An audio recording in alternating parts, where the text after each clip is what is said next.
I ain't gonna hold y'all. Skylar a freak. That's we've been trying to figure out for Mm-hmm. 7 episodes what the Mm-hmm. appeal was with the age difference and everything, and now looking at this and looking at what we know is going to happen with Ted and everything, like that was the pull. Like Mm. Nah, that's Walt ain't never met a freak like this in his life. 100% right because you can't, especially somebody like Walt, you can't just talk someone into getting it in the car or let me feel on you at the teachers meeting. Like you got to have that in you. Like it's in Skylar, it ain't on her. It's in Yeah. her. Like you know what I mean? You ain't just convincing somebody who's not familiar with that life to go to the back seat of the car and get it in. There's Listen, no convincing. Pregnant. It's got to be in you. She's Pregnant. done that listen. before. Yes. This is I'm about this life. I'm about this life. Like, are Listen. you about this life? And you think that now y'all see what I said. So if she like that, imagine Marie. Yeah, Marie I probably is. don't know though. I don't know the translation with that though. I Well, think look, I Marie, kind of okay, I okay. kind of because see you it. you I kind of usually see it. have the sisters that are like one's this way and then the other one's like, oh man, I ain't fucking with her at all. You know what I'm saying? Like It the could be. sister dynamic is sometimes like that. It could. You, Hank you, be you, doing some you diabolical shit to Marie. bro. Yeah, he letting her Not break gonna the law. argue. He But that's knows she because of break the Hank law. though. That's because of Hank though. It ain't because of Marie, I don't think. But I don't know. He knows she breaking the law. Hey, Mm-mm. the finger bang at the open table at PTA. You know Bro, what's funny about this? I always, This ain't every even time a I watch restaurant. this scene, It's every time I different if it's watch a this, restaurant. I'm trying to think like, are people sitting across from you where they can see? Like that's what it looks Yes, it like with look the like open. it. It's nothing that's covering you up. Like you just don't give a fuck. Man. nah, it's interesting because this is definitely in the psyche of Walter White. Now he's officially in his Heisenberg bag. But Broke this scene bad. is one of the scenes that always stuck with me from my first watch. But I didn't remember the placement. What do you I mean? So like it's a scene that always stuck to me, but I didn't remember where it happened. I remember it being early, but I didn't remember where it happened. So when I seen it here, I was like, "Oh, it happened here." I was like, "Oh, this is wild, bro." Like yeah, I forgot about like where it happened. So I ain't gonna hold you. I'd be upset about this meeting in general. Like just moving off of this part. What do you mean I have to stay late to have some meeting with the DEA about some shit stolen? Imagine being the gym teacher, mhm. right? Or a nigga that teach social studies, and here you are at this fucking meeting about science equipment being stolen, bro. And it's late night. I got shit to do. The game about to come on, man. Get the fuck out of my face, bro. Y'all in here talking about some drug sniffing dogs at the high school. Like I'm not doing none of this shit. I'm not staying for this. Like Yeah, email me the notes. yeah. Email me the minutes of the That's a meeting, and fact. I'll catch up there. There's Mhm. no way. When they were outside, when I saw it was dark, I'm like, fuck no. Call the Now, science department meeting. I don't give a all fuck about that. none of y'all got that poor man fired. Y'all wild. And so let me ask then, while we own it, what was Walt's intent that he's getting off on, this illegal, like he's already tied into the illegal, or was it like I'm trying to get to blur the line so she's not paying attention to what they're saying so I can get her off the scent because I know my wife, if she starts to think about these things, she would be asking me questions about. Damn, that's a good question. Because I never considered that part Because of it. you I've notice how the only, audio changed. yeah, that's a good point. I've only ever considered that he's already broken bad, and this is a part of his dynamic now. But now that you say that, that's a good point too. Walt is smart enough to like to do this to distract her, Yeah, Mm-hmm. and he knows she like it. yeah. Like we can, like we said, like I just said in an opening, like Skylar a freak. He knows she like this shit. I Hmm. don't know if Walt like this shit, but he willing to do this shit to keep hidden what he got going on because maybe she would have put pieces together. Damn, that's a good observation. Hmm. That is a Maybe great maybe he observation. even wanted them to see like somebody to peek and catch him, like is like on some throwing him off the scent type. So nothing about Mm, him looks guilty. damn, that's It's good. like, oh, this man's over here trying to like foreplay with his wife. He can't be. Who knows? You know what I mean? Fact, damn, that's good. That's good because I believe that may be part of it. Mm, Shout out That's to a Vince great point. Gilligan, man. Yeah, that's a yeah. great point. Because the line in the Aztec of when Skylar says, "Where did that come from and why was it so damn good?" Which, first of all, it's always Mm, good. Stop playing with me. Uh, all right. the other one It's, is, yeah, the other one is, he said, of course, because it's illegal. And I'm thinking to myself, like, that's too on the nose for a show like this, It's heavy handed. right? It's too heavy-handed for a show this smart. And I think they want you to see this, but I think it's really what you just said, Mo. A lot of it has to do with this control that Walter becomes obsessed with, this Mm-hmm. power trip that he's on for the rest of the series. Like, this is just me controlling this situation. Mm-hmm. And you just happen to be here, and I'm going to make sure I get things to be seen my way or get your mind off of whatever's going on at the school. Because, like you said, I know you're going to be asking a million questions. Now, one person could argue, hey, Skylar might be preoccupied with Walt's condition and his illness. Okay. So maybe it wasn't necessary, and that's just to like what Spike Lee said. Maybe this is part of his new persona. But Yeah, either way, it's a that's great true. thing to ask. I'm still salty about my man Hugo, man. They had to fire my dog. Yeah, man. Come on, man. But I ain't gonna lie. From a Moism standpoint, hey, this got Skylar up there a little bit in a moment for a moment. I'd say. And Just, the Aztec was, and the I mean, Aztec and was rocking. pregnant. Though I was like, yo, Rocking you the really Aztec. like, yo, you like he She said, been waiting on this. Oh, yeah, man. I've been planning this all week, son. Ain't nothing like got an a- enthusiastic. Yeah, I got an out of pocket question, but I ain't gonna ask it, man. We ain't gonna cut it here. Come Go on, ahead. man. That's what people we in our pilot season. Come on, go ahead. Yeah, y'all ever had pregnant pussy? Come on, bro. I mean, you asking Spike, that's, obviously. That's what I said. See, You asking Spike. let's move on. Let's move on. Plead the fifth, or And cut. What's the intro?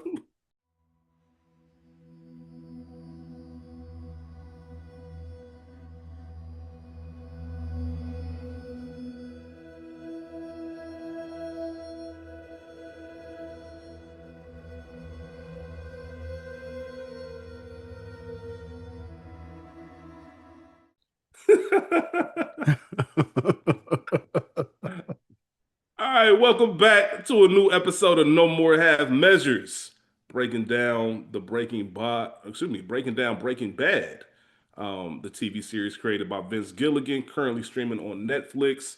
I'm your host, Rich, joined by the good brothers Maurice Hunt III and the legend Spike Lee. This is a scene-by-scene breakdown of one of the greatest shows ever made. Fellas, how y'all doing today? Doing good, doing great. What do you know? How do you say? you know what I'm saying, man? Yeah, one of our listeners was joking on me about the radio voice. So I'm taking on a new alias, man. I'm a chef. I'm a cook. It's Maurice Hunt III, aka Mochaccino. You know what I'm saying? So I'm feeling good. I'm ready to cook. You know what I'm saying? Hey, Mochaccino in the building. Huh? Hey, only Mo can do this shit.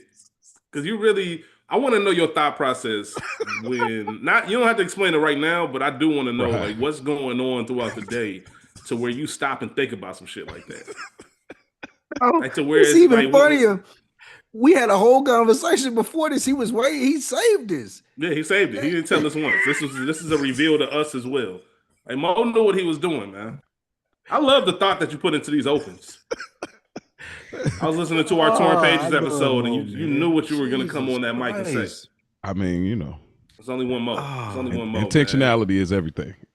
Absolutely, man. Always I am not you, bro. I'll tell you this. Always, Right it's on. only one you. All the listeners, never change, Mo, that's ever. good. Right All on. the That's listeners out good. there, I respect Mo's decision, but I'll tell you right this: I'm never calling this nigga Mochaccino in my life. Ever. Never. Never calling this man that. If y'all want to do that, by all means do it. But you won't hear me say it.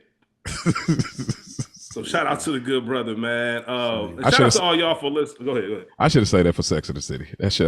I should have said that.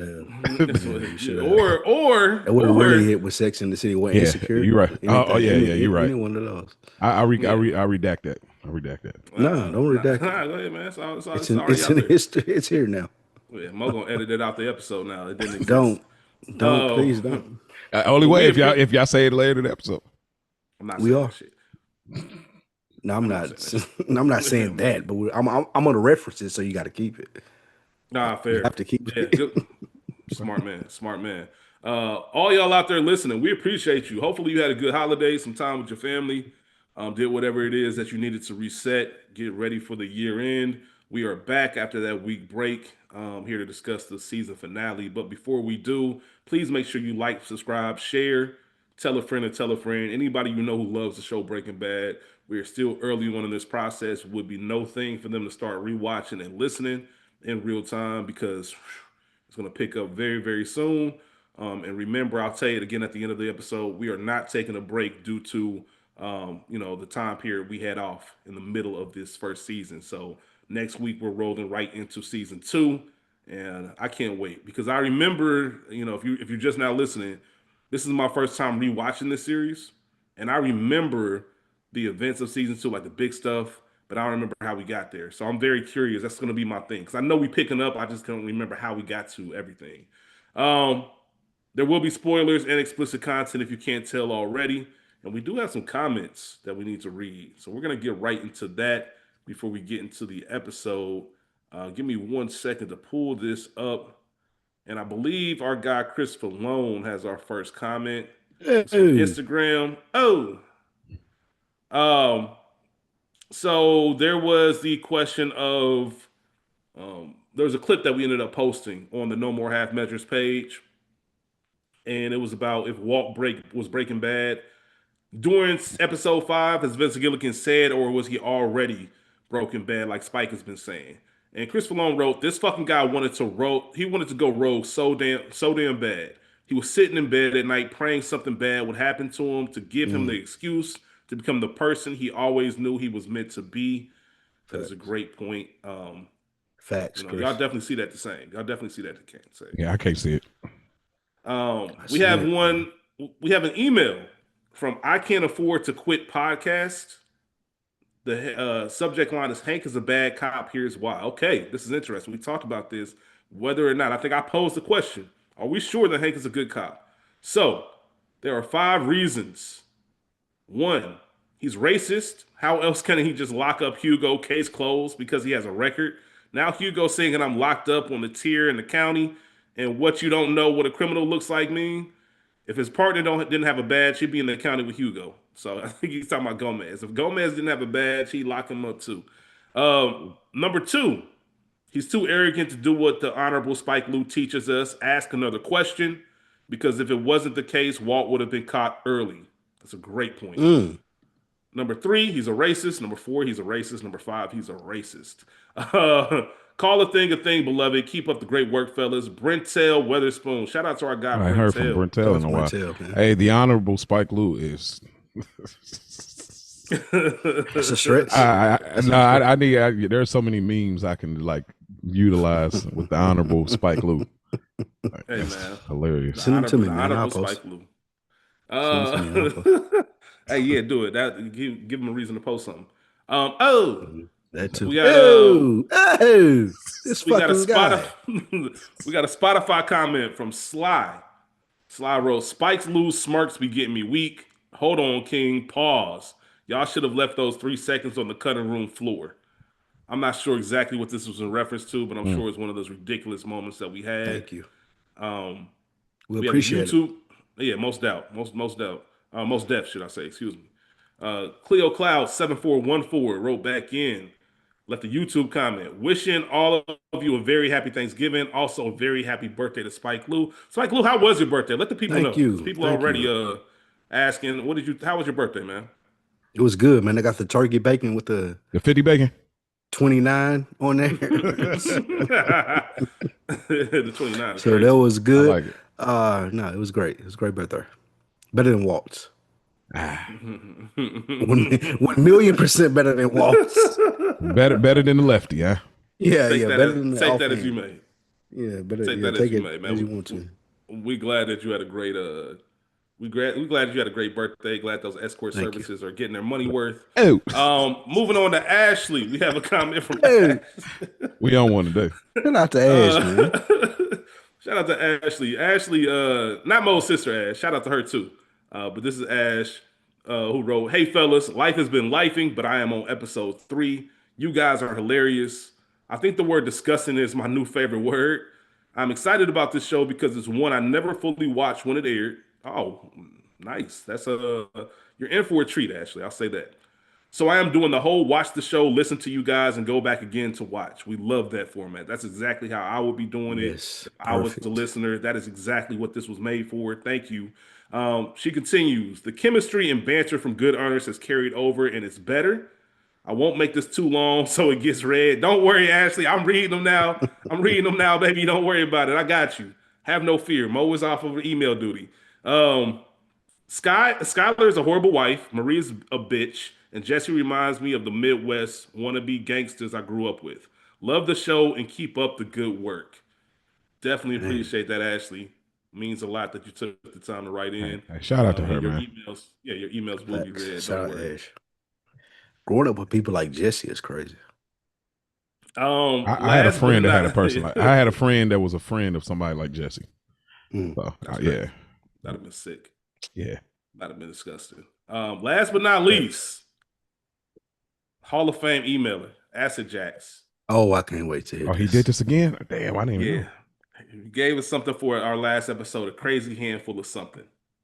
Obviously, that's a play on the title. The title of the episode title is a crazy handful of nothing. His email title is a crazy handful of something. All right. And we're reading this in real time. We don't read these, or at least I don't, before we do these recordings. Maybe we should start screening it before somebody writes some crazy shit in. I'm gonna be like Ron Burgundy, just read whatever's on the prompter. We're gonna get canceled. You just gotta you gotta pull a Mo at that point. Just stop reading. Yeah, just stop. Yeah, you're right. All right. Fellas, in the spirit of Spike's birthday, I want to talk about numbers. First up, I don't understand. When I was a kid, Spike was an old podcaster. Now I'm old, and you're still old. And insert the Paulie Walnut fingers here, eh? But since it's Thanksgiving and all, I'll try not to clown you fellas too much this week. I'm sure we can just leave it at this. Picturing Spike sitting in front of his plate of veggie bacon, outraged and quoting Anthony Jr. What, no fucking ZD now? That was a cold bar spoken by AJ at a young age, but remember, age is just a number. And speaking of numbers and cold bars and Sopranos, I came in at the end on Good Earners and have been working harder than Sal Vitro cuts lawns to lay down these words for the pods every other week. And while it's a joy to write on any number of topics you boys discuss, I do approach writing these emails like Jesse cooking with Badger. The words have to be done to perfection. Otherwise, I throw the whole damn batch out. Nice. I appreciate those words, my brother. I say that just to say it's always dope to hear from you that you appreciate the listeners hitting you up. If I was Walt, I might say I do it for the family, only because you create such a high quality show each and every week. Thank you. Thank you. But if I was in my Heisenberg bag, well, I might just admit I do it because I was good at it. Back to the numbers. This week, yeah, man, this is he cold. Back to the numbers. Yes, please. Yeah, you are good at it. Yes, please. Right. Keep doing it. Back to the numbers. This week, I fuck with the discussion about, around Walt kicking Jesse's ass over his return on investment. I get why Jesse was stoked and Walter was indignant.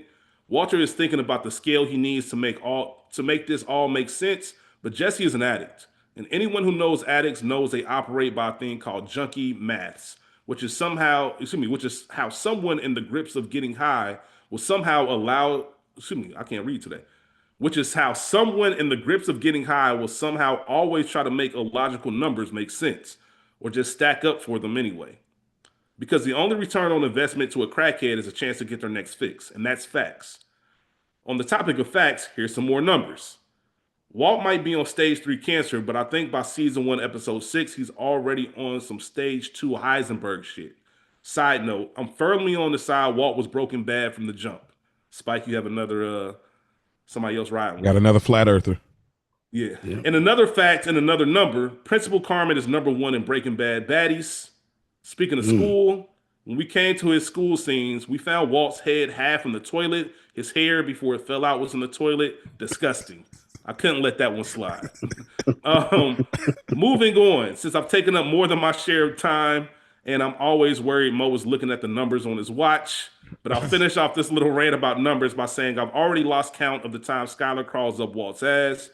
I might like to think it's like Cassette, Adriana's dog, with Christopher. She's just trying to crawl up there for warmth.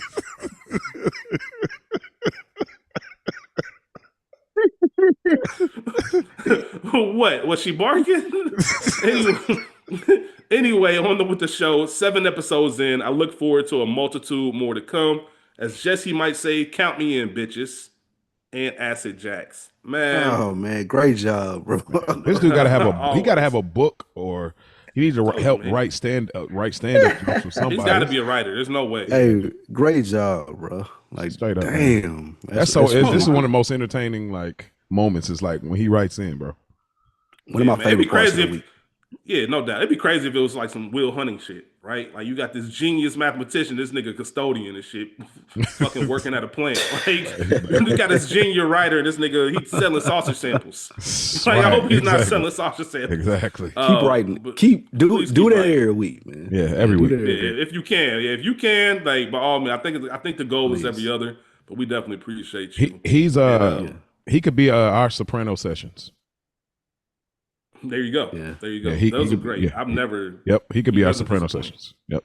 And he stays on theme. Like they're not just he's not just writing. They're clever. Yep. They're on brand. There's a theme. He follows it. He knows the show. Yep. Knows the tone. Funny. Mhm. I'm fucking with it. I'm Yeah. fucking with it. All right, fellas. Let's get into the episode. We were here for season 1, the finale, as I mentioned earlier, episode 7, the shortest season of the show. Episode is titled "A No Rough Stuff Type Deal." Shout out to Fargo. If you've ever seen that movie, that was a line that was said in that movie. Mo, you ever seen Fargo? I have not. Classic. Mm, Spike Lee? Jesus. Absolutely. Yeah, man. And the Coen series. Brothers. Yeah, Coen Brothers. Shout out to Fargo. Mo, I think you would like it. I think you would really Yeah. like it. That's my This bag epi- right there. That's my perfect type of cinema, Fargo. Yeah, absolutely. It premiered March 9th, 2008. RIP to Biggie. That's the same day he died. Directed by Tim Hunter and written by Peter Gold. It's actually the only season finale to not be written by Vince Gilligan outside of like the season 5 mid-season break, the mid-season finale. But actual season finale, this is the only one Vince Gilligan didn't write. Got some trivia for you this episode too. Got a few things that I want to discuss when we get to certain scenes. But before we do that, Spike Lou, do you have a Peter synopsis Bur- for us? I do. And Peter Gold, the dude to do the Friday Night Lights, that's Peter Berg, right? Peter Berg does Okay, Friday Night gotcha. Lights. All right. You know the whole story between Peter Berg and Vince Gilligan, right? We talked about that. No. So Peter Berg, obviously, like you mentioned, he's an actor, also a director, created Friday Night Lights, a ton of other stuff as well. Ballers, I think he's a Yeah. co-creator or executive on that. Either way, he also directed Hancock, starring Will Smith, Charlize Theron, Right. Jason Bateman. Vince Gilligan was a writer on Hancock, so he wrote that movie, or helped write it. And there was a part where they had to do some rewrites for the script. And Vince Gilligan came up to Peter Berg and was like, "Hey man, like this is gonna be the last rewrite I can do. I can't continue to work on this. I got my own thing I'm working on." He was like, "What do you mean? Like, we need you for this movie. What are you working on?" He said, "Man, like I got this idea for a TV show about this, chemistry teacher who gets Oh, I cancer do and he starts remember cooking telling meth." this. And yeah, Pete Berg looked at him and said, "That's the dumbest fucking idea I've ever heard. That's never gonna work."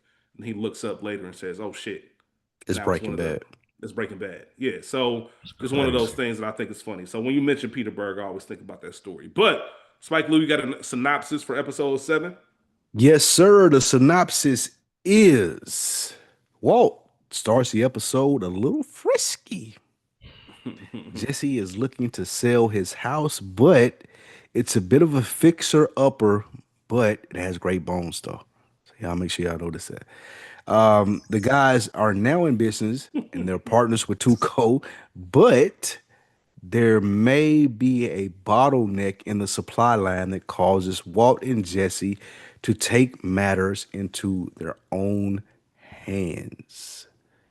And that is what we have as a synopsis for season 1, episode 7 of No More Half Measures. Appreciate that, my brother. Nothing like a Spike Lee synopsis. As I said it once, I say it a million times. We'll get past the cold open, which we've already heard at the top of this episode. We have a realtor that is showing Jesse's house, and of course, there's an issue with that ceiling repair and the floor damage. We obviously know that's from Crazy 8 and Emilio. As Jesse said later in the episode, they were blended up like ices or slushies and flushed down the toilet. So no more Emilio, no more Crazy 8. But Walt pulls up and tells a realtor that he's there to see the owner. He goes to the RV to check on Jesse for the first time since he's been out of the hospital. Walt tells Jesse that he went to go see Tuco and brought him cash as proof.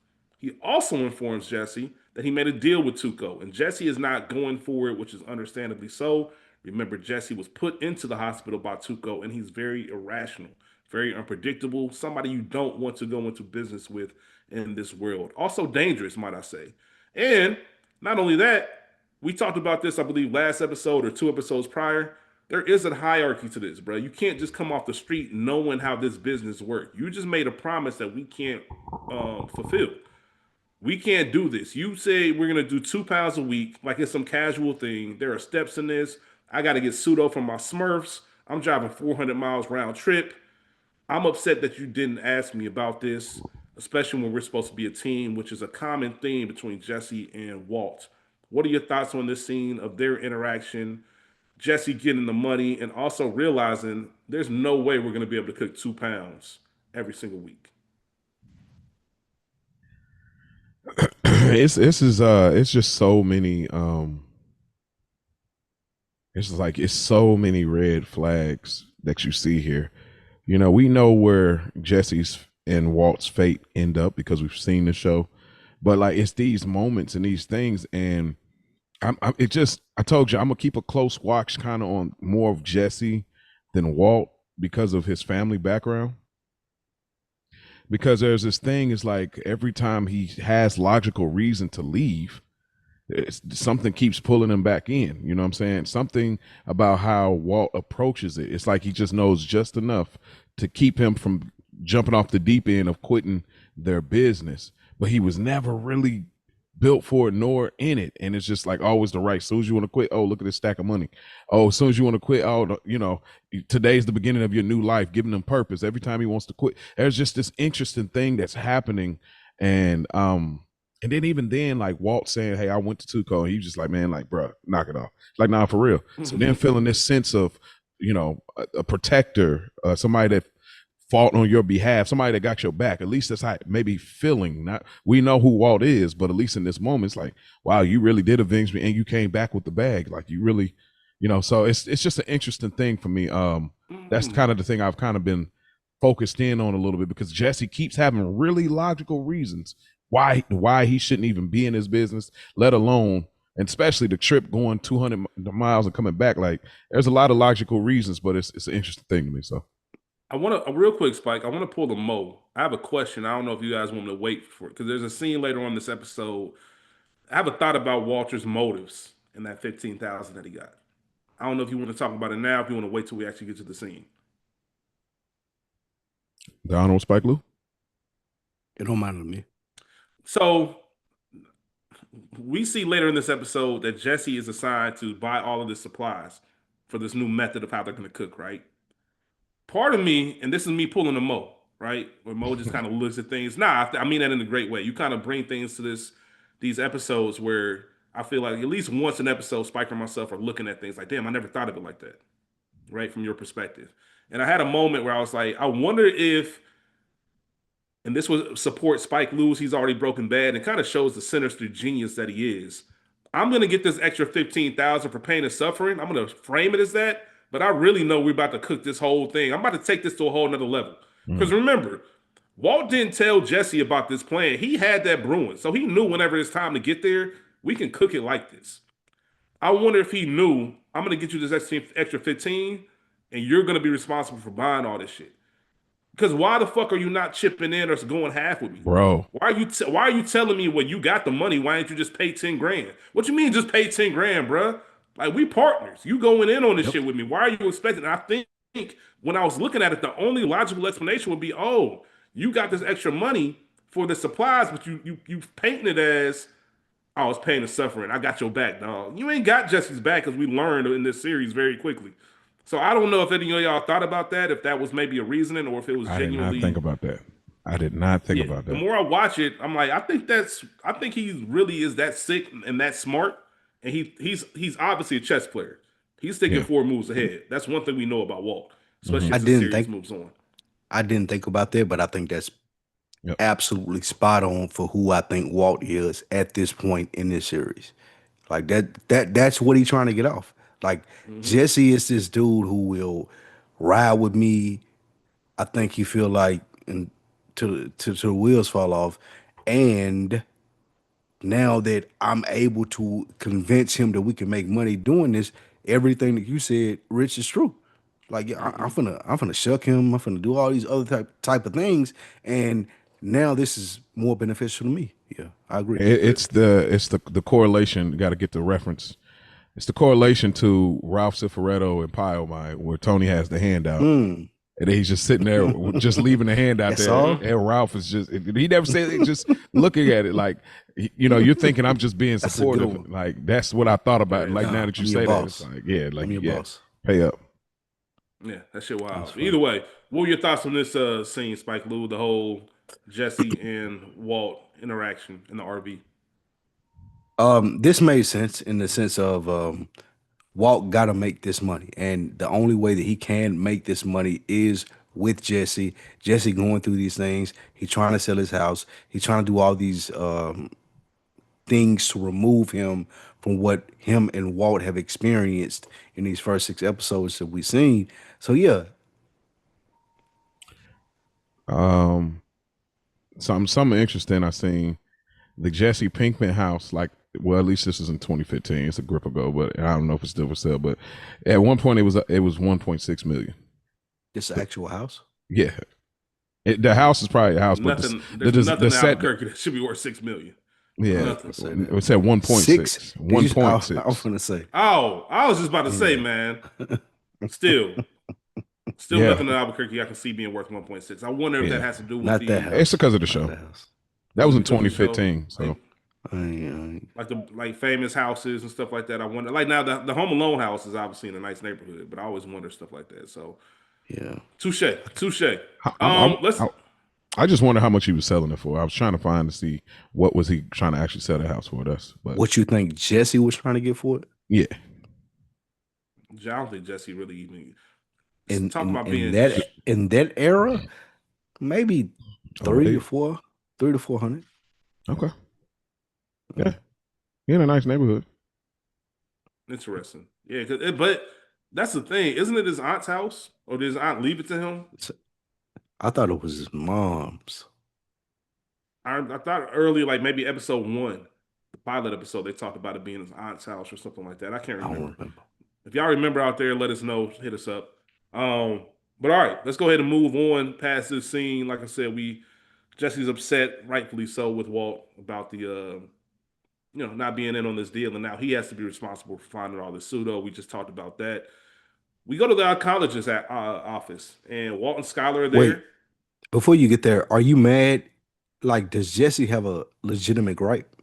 Yes, absolutely. It reminds me of the last episode when they're out there in the middle of nowhere, and Jesse says, like, you weren't gonna tell me I'm your partner, bro. Like, you got cancer. I need to be looped in on these things, like, because you don't know how this business works, and you established that. There was a scene where Walt was very specific about, I don't want to know the customers. I don't want to see them. I don't want them to know who I am. So if you're gonna lay down these ground rules, you need to respect the way that I'm doing it as well.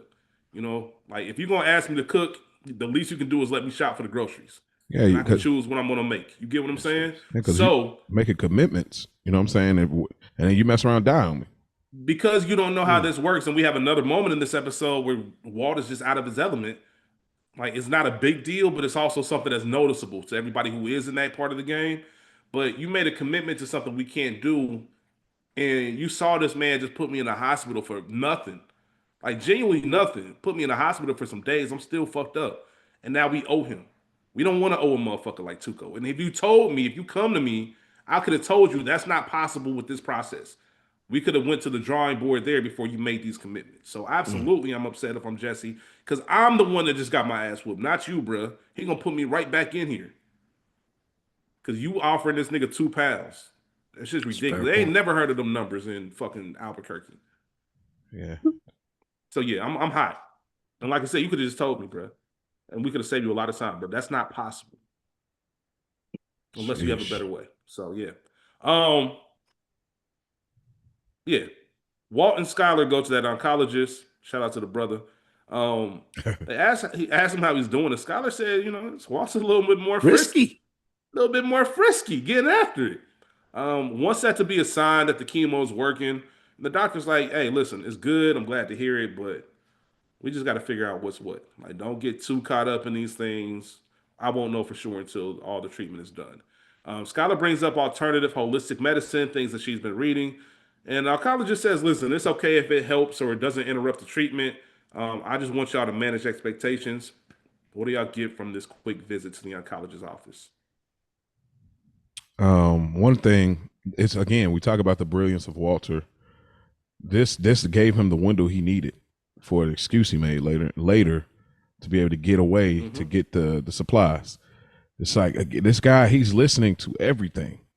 That's what just makes Walter's character so interesting. He listens to everything. We seen a few episodes ago with what, Elliot? Was it Elliot? Elliot, where he was, he started to pick up, and he picked up one little thing and he knew immediately. He put it together. My wife had talked to him. He's like, yeah, we got great health insurance. And he, just hearing that, he was able to see it all the way down all the pieces where he realized my wife already talked to him. This is not even, so it's like, he's so good at like listening. Just like earlier with Jesse, he was like, man, you know how much a pseudo is? He was like, all right. He listened and he knew. He's like, he's already doing the math because he's a math and science guy. So I thought that was interesting. And also too, them being married and being married as long as they are, I feel like this is like a real accurate thing of like being in a relationship with somebody for a long time, where you get this nice window of these like spontaneity moments where it does draw excitement and brings a glow as well. So I thought it was pretty spot on how they carried that part too. So I agree with you. I agree with Mo.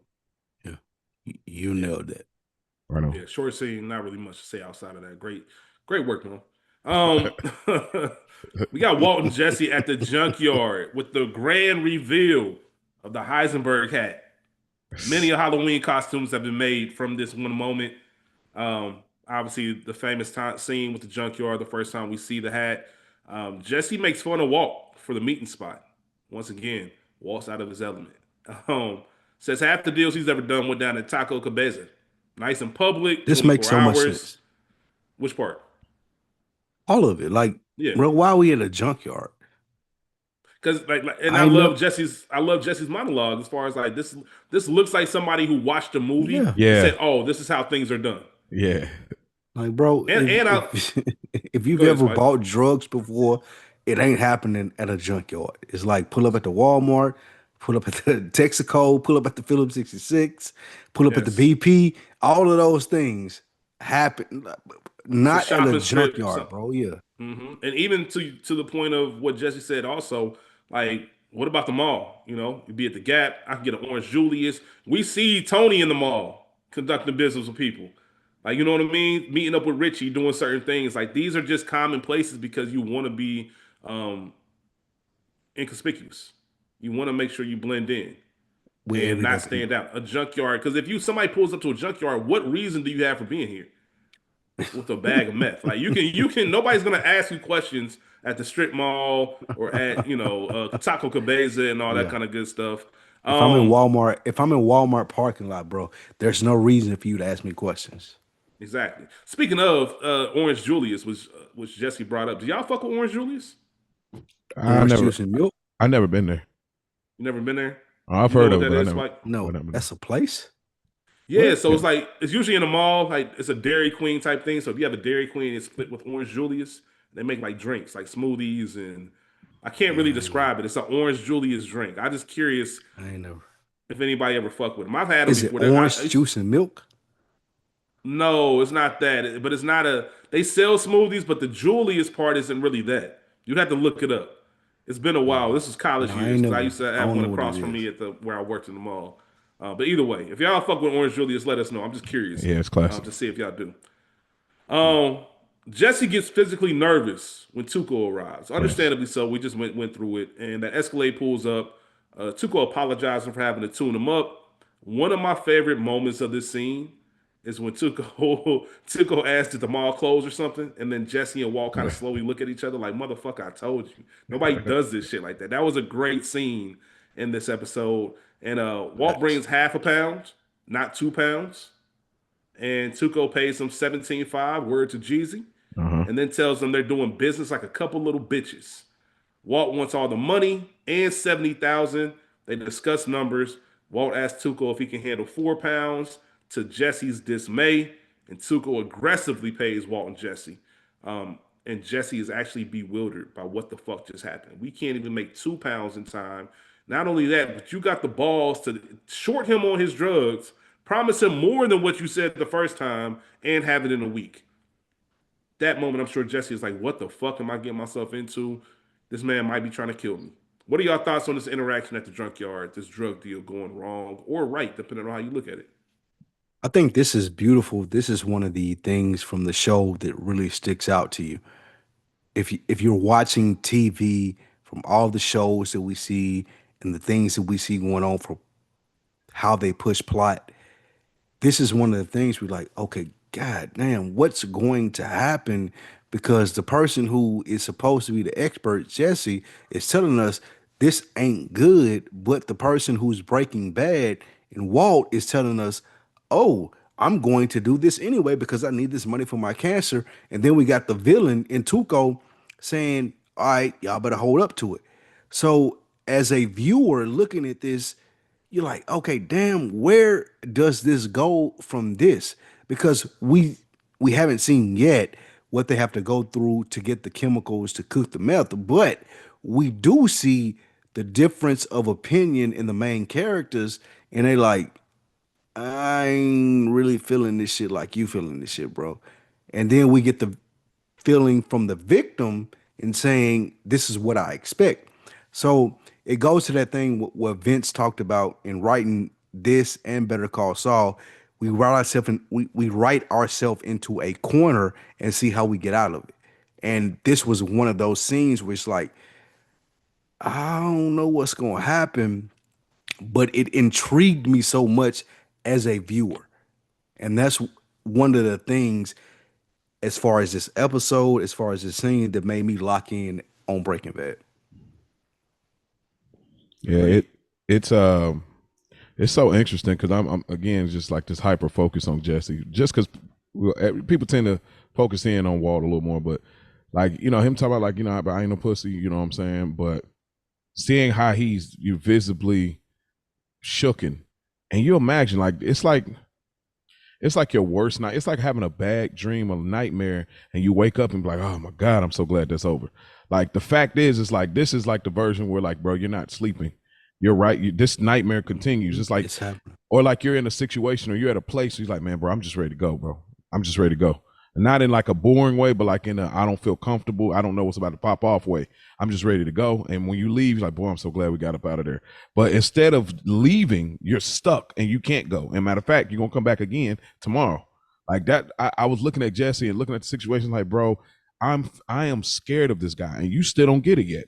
Which is why the later scenes Facts. make such a great a visual representation of what Walt needed to see who they were dealing with. Because Jesse in the hospital wasn't enough. He hadn't made the connection. Sometimes you got to see for yourself. So this was an interesting thing. I mean, shout out to Walt for like finessing, because it was a supply and demand situation where it was like, where I got that work. It ain't nothing in Albuquerque like this, so I can demand these things. And you can, obviously he can smoke in and see what's up. So I thought it was just interesting, like the fact that, and that's why I said Walt has something over Jesse that Jesse was missing in his life, because this man just did what he did to Jesse, and yet Jesse's showing up with him, and he told him like, bro, you don't even have to be here. Mm-hmm. There's something deep there. I'm gonna keep investigating as we do this, but yeah, it's easy to look at Walt and be like, yo, you have no regard for the ass whooping that Jesse just took. Maybe you be doing things differently if you got your ass whooped. But there are small moments where he's like, look, you ain't even got to be here. Like you said, Mo, like we don't need you here for this deal to go down. I'll handle all this. And it kind of shows that dominance of like, I'm the one running this. Like I handle the business, you handle the streets. Yeah. Kind of is what it is. Spike mentioned Better Call Saul about writing themselves out the corner. I just have a real random question specifically for Spike, but Mo, you can chime in. It's specific to Spike because I know he absolutely can't stand this character. Who's more of a sleazeball, McNulty or Jimmy McGill? Saul Goodman, Jimmy McGill, however you yeah. Who's more of a sleazeball, Spike? Sleazeball? Define sleazeball. That's why I need to know. Making a group of old women, turning an old woman into a victim because you want to get paid early, and have this old woman who lives by herself with her 2 cats have the entire community turn on her because she's not making a decision. Hey, That was hard relax, to watch. man. Like, relax. no, You no, doing that's Saul in any sleazeball. kind of way though. Hey, he made Howard look so crazy.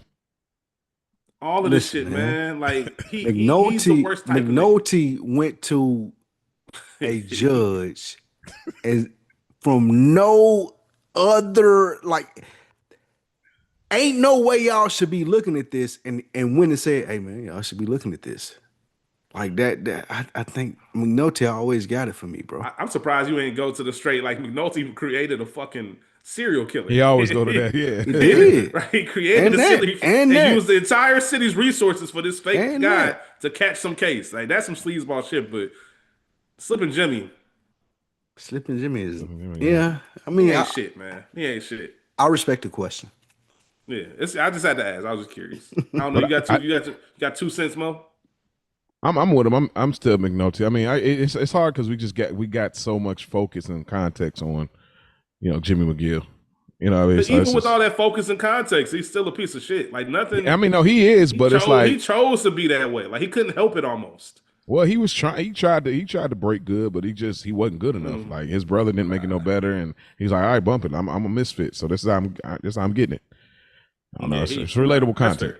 Yeah, but fair enough. I did want to say though, there's a possibility too that Jesse really wanted to see what Walt was on because when he told him you met with Tuco and I just came with the money. Maybe I just want to see what your interaction is. Like that's why he's there. You know what I mean? Because it's like obviously you shook, but I want to see. You said you went to Tuco. You got him to do a deal. I want to see for myself.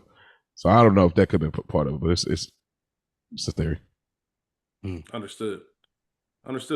Moving back on to the show. Next scene. After this encounter with Tuco, obviously there needs to be some game planning. Walt and Jesse meet back at Jesse's. And Walt tells him he has a plan to make meth without needing pseudo. Yeah, Mr. White. Yeah, science. Which is Jesse's response. Yeah. Walt gives Jesse a shopping list where he can't even pronounce the majority of the items. Jesse says, fuck this. I'm just going to go ahead and move to Oregon. A little, potential foreshadowing. And Walt tries to give a Disney sports movie pep talk. Today's the first day of your life. You can only pull this shit with someone like Jesse. Because Walt, get the fuck out of my face with this shit. Only you can prevent forest fires. Looking ass nigga. Like, stop it. All this shit. Yeah, like, stop. Stop trying to pep talk me and all this other shit. What do you guys think of this scene as Walt is unveiling a new plan and putting Jesse in charge of covering and buying these items? Jesse, along with the pep talk. Jesse is the perfect person for this. Walt couldn't pull this bullshit on no one else. And that's the reason why this show works. Like, you're the loser kid. I was the teacher. You were in my class. That's how you know me. And then scenes like this where we all would have scoffed at it in any other series. But in this series, it works because, he was his teacher. And Walter White looked like that dude to him. So when we get this monologue right here between Jesse and Walt, it's like, I can see why he believed it. But in any other universe, it don't work. It does not work. And I think that's the brilliant job that Breaking Bad does with this series, because he's able to convince Jesse that, hey, you can do this, go do these things. I'm the one that called the plays here. You the one that go do the things here. I'm giving you some significance in the world and you can go do this stuff. And another thing to the reason why I feel like Walt was already Broken Bad, because a normal person doesn't do this to another normal person. You got to have some vindictive type personality to do this to somebody like Jesse. It sucked because it's that moment, like it's really predatory, like it felt to me. Because like the moment he grabs his shoulders and he looked like a little boy in that moment. He's like, what are you doing there? Like, and it's just this weird thing of how Jesse was looking at Walt, And he's, and it's like literally like the teacher to student thing. It's just this weird territory that we're tapping into, and it sucks so bad because it's like, damn, Jesse, like it's like the horror movies, like, man, run, get out of there. And unfortunately, that's not the case. So it's just everything Spike said, but I was like, God, and again, that's why it's good. We got what is Jesse's alternative? Like the reason why this thing keeps going is because they have tried the alternative. Well, Walt didn't try the alternative, but Jesse did. He tried to go corporate, be sober, get a job in marketing, sales. It wouldn't be accepted. Try to go back to the parents' crib. You know what I mean? Pretty much wouldn't accept it. So this is the only place that he's getting acceptance, and he's good at it. You know what I'm saying? He actually he knows a little bit about science. He knows a little bit about the streets, and the things that normally are frowned upon are things that are benefits in the relationship with Walt. And so that kind of gives him a little bit of purpose and drive. And I think Walt maybe understands that. So yeah, Definitely manipulative. mm-hmm. 100%, man. And Spike said it best. You can only do this shit to Jesse. None of us, probably nobody we know, that's just not flying. It's not going down. Like, it just ain't happening. It is what it is. We move on to the baby shower for Esmeralda. As Aunt Marie, we say aunt, they say aunt, as Aunt Marie would say. We do see Marie in the purple with Walt Jr. recording, just kind of capturing the scene in the moment of the baby shower. Marie's doing way too much. They show Skylar.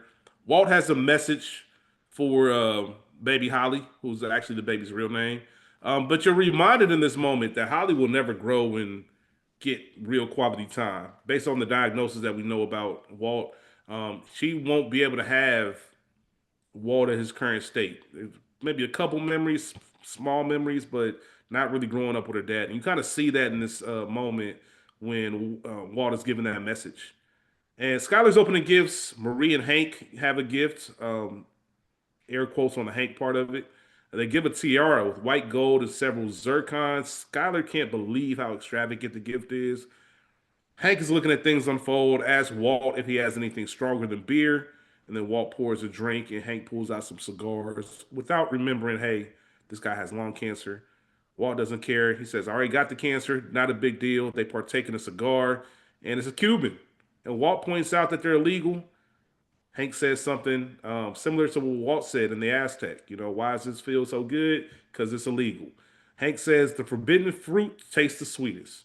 And Walt goes on a monologue about the line between legal and illegal, how it looks differently depending on where you stand, hinting at his conscience involving his criminal activity. There's a lot of stuff going on between the baby shower and this conversation between Hank and Walt. Mo, what are your thoughts?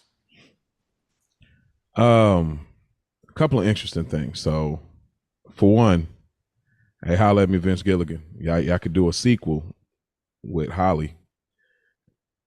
Oh. Yeah, as soon as I seen this, I said, "Oh, y'all could do a sequel with Holly, and it's a flash forward, and the parents are old. You maybe get an appearance from Skylar one time at the pilot, and we could do a series on Holly. The brother, it could be a whole different. We don't even need the brother. Like the brother could be in a whole different state. She moved out of New Mexico. We can bring that whole thing, time jump it, all that. Like so, yeah, holla at me. Nah, but it was interesting. At first, when Hank was looking all whatever about it, I'm sitting there thinking, Hank and her spent the money on this, and he's looking at like her reaction ain't good, and now I'm pissed because we just spent a bag on this tiara. But now looking at it, I don't even know what that was about because like, does he know she's stealing or does he? I feel like and this is where I can't remember. Yeah, I can't either. I feel like Hank was aware. I don't think it was a shock to him when it was like revealed. No, I mean spoiler, but not really. I don't know. We'll table that conversation. Yeah, no, that's too deep into the series. That's fine. I got another theory too about her stealing. I think everything she has in purple, she stole. Everything she has is in purple. That might be his point. People on Reddit, people Instagram, wherever, they like, hey, somebody ride with me on this one. Like, I feel like there's got to be something to that. So maybe she stole everything in purple, and And here's the thing too that's interesting. Why? And I said this a few episodes ago. It almost seems like Walt and Marie would be better matched, and Hank and Skylar would, because Skylar's reaction at the end of the episode about if he were to break the law, if he were, and she was, she wasn't down with it at all, and how she reacted, versus like Marie, similar to similar to Walt, kind of like she gets off on it, similar to Walt, like when he was having sex, and we see that he's getting off. That's why he's tiptoeing like this with Hank, because while other people you see these men conversation, talk sports, talk careers, like the job and all that, he wants to talk about what he's doing in the drug business, but obviously he can't. But this is the closest he can get to feel some of that, like that macho machismo vibe connecting, because he's always been like this kind of poo putt. So it was an interesting scene, but also another reference. It reminds me of Cusimano and Tony Soprano when I think Cusimano had the Cubans, same thing, cigars, and he was like, "These are illegal," and Tony was impressed at the fact that he had those cigars, and so, or no, I think Tony had them, but he gave one to Cusimano, and Cusimano was okay with it. And he's like, "Aren't these illegal?" So it's an interesting tie-in. I feel like this is definitely a nod to Sopranos. I like it. Agree. I like it, man. Great breakdown by that. Spike Lou, what about you? Thoughts on this baby shower? Yeah, go ahead. A lot of good stuff said there, Mo. I agree with you in some of it. I do think there's an interesting aspect there for Hank and Marie and Walt and Skyler, in the sense of how both of them are, Marie a lot less than Hank, criminals, right? So they're both trying to digest them being, as we see Skyler, oh, I'm this uppity Karen type, I'm gonna report all the crimes, and Hank being a police type, like, none of this shit goes down on my watch. Like, I think there's a great a great thing there as far as her dating Hank and Walt dating Marie. So I think that was good, but also it's a little overblown here, in the sense of they tried to put Walt in this position where I'm this kingpin already, and I'm having this conversation with Hank out by the poolside, Okay. and it ain't there yet. That's my only take. Like, I'm not sure if I like that part of this. Spoken to Cubans, him commenting on the Cubans, all of those things. I feel that's a little overhanded, in the sense of what we review, like The Sopranos, or what we love in The Wire. This is overhanded. It is a little But bit. It is. yeah, like they trying to get us to be like, oh, okay, Walt is his ultimate bad guy, but like, let it fold out. So are you saying him just like kind of tiptoeing around, like, look what I got going on, so to speak, with the drug business, him kind of tiptoeing in? Okay. Yes. It is a little bit. Yeah, it's a little heavy handed. Let me ask you in a different way. Is it that, or is it him just being in this new space? If anybody's gonna catch me, it's gonna be a DEA. I just want to get an idea of what his thought is on this. Like, how does he view this? It's not gonna change anything Walt does, but I'm just curious if it's more of a curiosity conversation more than anything. For Walt? Yeah, I don't know if he's trying to. I never read this as I got all this shit going on. I just read it as like, I'm in some shit. I'm in over my head. This is my first time really doing some illegal shit. Let me just get an idea of like what this looks like. Are you taking this? Are you taking this as serious as I am? Because I'm paranoid. If I bring up what's illegal and what's legal and what's illegal, will you give me some kind of guidance on how I should be feeling about this? Like I said, it's kind of a moot point because it's not going to change Walt. But I never looked at it as I'm that nigga. Yeah. See, that's why I differ on it. Like, he asking him these questions on about what about cocaine? What about heroin? Like, you're doing too much, bro. If I got this going on with Jess and I'm trying to sell this meth and I'm doing this shit for my family, like, the way that he's engaging in this conversation with Hank it's unnecessary. And that's what makes me continue to think that he's already broken bad. Like, bro, this is bullshit. Like, you out here talking to me about a poolside about, oh, it's cocaine or it's heroin or all these things. Like, what do you think about this? Like, I don't give a fuck what you think about this, bro. I'm trying to sell this meth and make money for my family. But he's I think it's something tiptoeing different. way too close to the line. I You're think you saying the think it is? conversation shouldn't even be. You shouldn't be bringing up none Yeah, of this shit. yeah. That's what Like, you're don't, saying. but I check don't want this to talk out. to you about none of this, bro. Check this Okay, out. what you got, Mo? His birthday was on the pilot, right? Yes. All right. So we're at the finale.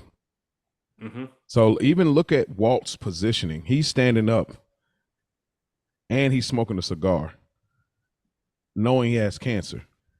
He's trying to sun him. There's something he's getting off with. Walt trying to son Hank. Yeah, because think about the pilot. Hank took over his party, put his hand over his shoulder, clowned him, dogged him. You know what I mean? Like let his son, hold on to the gun like he was, big dogging him. And in this moment, I feel like this is just this little bit of ego from him doing it. I don't think he's really trying to figure out that at this stage.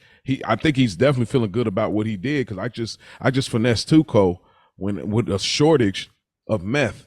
But I think he's like the position of is like he's always looked soft, looked weak to Hank. And in this moment, it's like, yeah, come on, why not? I already got lung cancer. Like 5 shots couldn't drop me. I took it and smile type shit. You know what I'm saying? Like I feel like he's asserting himself a certain kind of way. And it starts off with the people around. I'm asserting myself with Skyler, like, I'm finger bang, and then we're gonna get it in the car right next to the cop car. I'm asserting myself with Tuco. I'm asserting myself with Jesse. Now I'm about to assert myself with Hank. You know what I'm saying? I feel like there's a rhythm happening in this Heisenberg development. Is that all from the That's cancer good. diagnosis? That's really good. Is that all from the cancer diagnosis? You sound like there was a switch. Yeah, because like we've talked about it. There's that phrase that, hey, if you knew when you were going to leave this earth, you would live your life differently, right? You would do whatever. Yep. You would look at it as a clock. Yep. There's a shot clock now, so I want to get everything I want done, which is how we should be living life anyway. But you're more aware of it when you see the future, Yep. or when you know your demise and when it's going to happen. Knowing that he has a certain amount of time, do you think that's what's inspiring all of this rapid change, or I guess to Spike's point, it would have been there anyway. Like, so Spike, if I'm understanding you correctly, cancer diagnosis or not, what was already Heisenberg, based on what you look at, how you look at it. No, I think the cancer diagnosis added to it, but I think he leaned into it more so once he knew the cancer diagnosis, and it was like, what I got to lose? Like, fuck it, Like, yeah. I think he's approaching this whole conversation, smoking a cigar. I got lung cancer anyway, with Hank in the sense of like, bro, I'm smarter than you. I'm gonna figure it out before you do. And any question that you ask me, any investigation that you got going on, I don't give a fuck about this PTA meeting or whatever it may be. Hence, me trying to finger Skylar at the meeting. Like, it don't matter. I'm smarter than you. You ain't gonna figure this out. And I think that's the space that he's operating from right now. Yeah, I'm already dead. Yeah, it don't Yeah, matter. great point. And obviously, this is the first of many, or a few, should I say, Hank Walt dances, as I'll call it. Facts. Just these kind of Facts. dancing around. We're having a conversation, but we both know it's a little bit more than a conversation. Yeah. Those happen moments. I got a One of the question. most important Let me ask you moments this. of the show happens. I guess we all got questions. Yeah, what's up? You got a question? So go ahead, you Spike. said that, Rich. Do you think that Hank is privy to this? I don't think he knows. Well, remember Hank is looking at this from the weed perspective, because remember he mentions pot. He asked him specifically, thinking, "Oh, I know you smoking weed. You don't know that I know, but I know." So I don't think he's privy to it. I think he does know that you in some illegal shit, but nowhere near what it is. Like, I don't think he finds out until season 2. I don't think he really has that first inkling until season 2. Interest. I think that Walt is having these conversations knowing, and Hank has no clue. And that goes back to the question that we asked of how good of a police officer is Hank? Because this dude that you're looking at as a puppet is actually gathering information for his future endeavors, by talking to you, and you ain't picked up on it none the luck. Like he I don't It could, know. but it I could, just it think it's could, that bro. respect thing. I know, yeah, I think it is definitely that, but I think it's just Walt's a better liar than he is an officer. Mm, Like it may not be like Mm. necessarily that Hank is such a bad off. He might be like your typical, like I did this, I passed the test in this many tries. And he You might think be your, Walt that good? well, I just think he knows what's working to his advantage. He knows that they don't respect him. He know they look at him a certain way. That now I'm sick. Now I really look. He knows how he's looked at, and even like the fact that the PTA meeting they had him read off the missing items, knowing that he's the one that took it. It's like he knows what works to his advantage to keep the lie going now. So I think he's just a better liar than Hank is an officer. And the biggest thing I think he has going for him is he's had 49 years of being a pushover in a square. So he's very unsuspecting. Like it's not like he's just turned on this switch like you were in middle school and now I get to high school and now I'm the man. Like something just happened. Nah, nigga. For 49 years you've been a square. Yep. Like we would never even think you would do this or go down this path because why would you? It just doesn't make sense. You know, we always think about human nature and habits. Like we're all creatures of habit. Bruh, you ain't got this in you. You would have been doing some shit like that. And I think everybody's just underestimating Walt. And even when they think it's still he gives you enough leeway to think that you crazy. Right? Like I'm sure Hank probably questioned. We'll start seeing that more, like I said, going into season 2 and moving forward. And I know there's moments where I think Hank is probably like, man, maybe. And then Walt does a good enough job of having a reputation of, nah, I'm crazy. Like, it's going to be a waste of my time even investigating this because there's no way he's capable of it. Yeah. Should he have? Absolutely. But you just, I don't know. It's interesting. It's fascinating. It's Yeah, it is. fascinating. It is. Mo, you say you had a question. I don't know if you just touched on it or. What would y'all compare the rivalry and the dance that them two have to The Sopranos, as far as Tony and who would be the other character that they have this interesting dynamic that it's just this constant. Ralph. I thought that's the first one I thought about. Ralph. That's the first thought I 100%. had, but I don't think that it's that's the first one I had. I just Christopher? Ralph is first. Silvio is second for me. Silvio, but Silvio went off once though. Like Went once off. went against Tony once. But I still think that there was this over lingering thing that Tony felt with Silvio that we just didn't What about Johnny Sack? explore. it's just hard to when you think about it because It's different worlds. it's a law, not even that, just the law enforcement aspect of it, right? Yeah. The fact that Hank is DEA, you have so much more say and power in what's going on. Where Walt can never handle his business with Hank as is. You know what I mean? Where Tony could do that with any of his rivals. I guess I was looking See? at the brother-in-law aspect of it more than the officer, but you do have to count that part. So Yeah. Yeah, I don't know. It's interesting. Shit, maybe for real, it's the rivalry between Tony and Dr. Melfi. that might be the answer, bro. The push-pull The shift- dynamic the between shift that of it? relationship, Yeah. all of it. Yeah. I know you well enough. Like, there's things about you I don't want to admit it, and you don't want to admit it, and we see each other. We doing this dancing around. We play this game as Dr. Melfi is accused Tony of. I think that's a relationship. I think it's a Melfi Tony relationship. I think that's it. Yep. Especially when it turned on him at the end. That's why I'm here, y'all. That's why I'm here.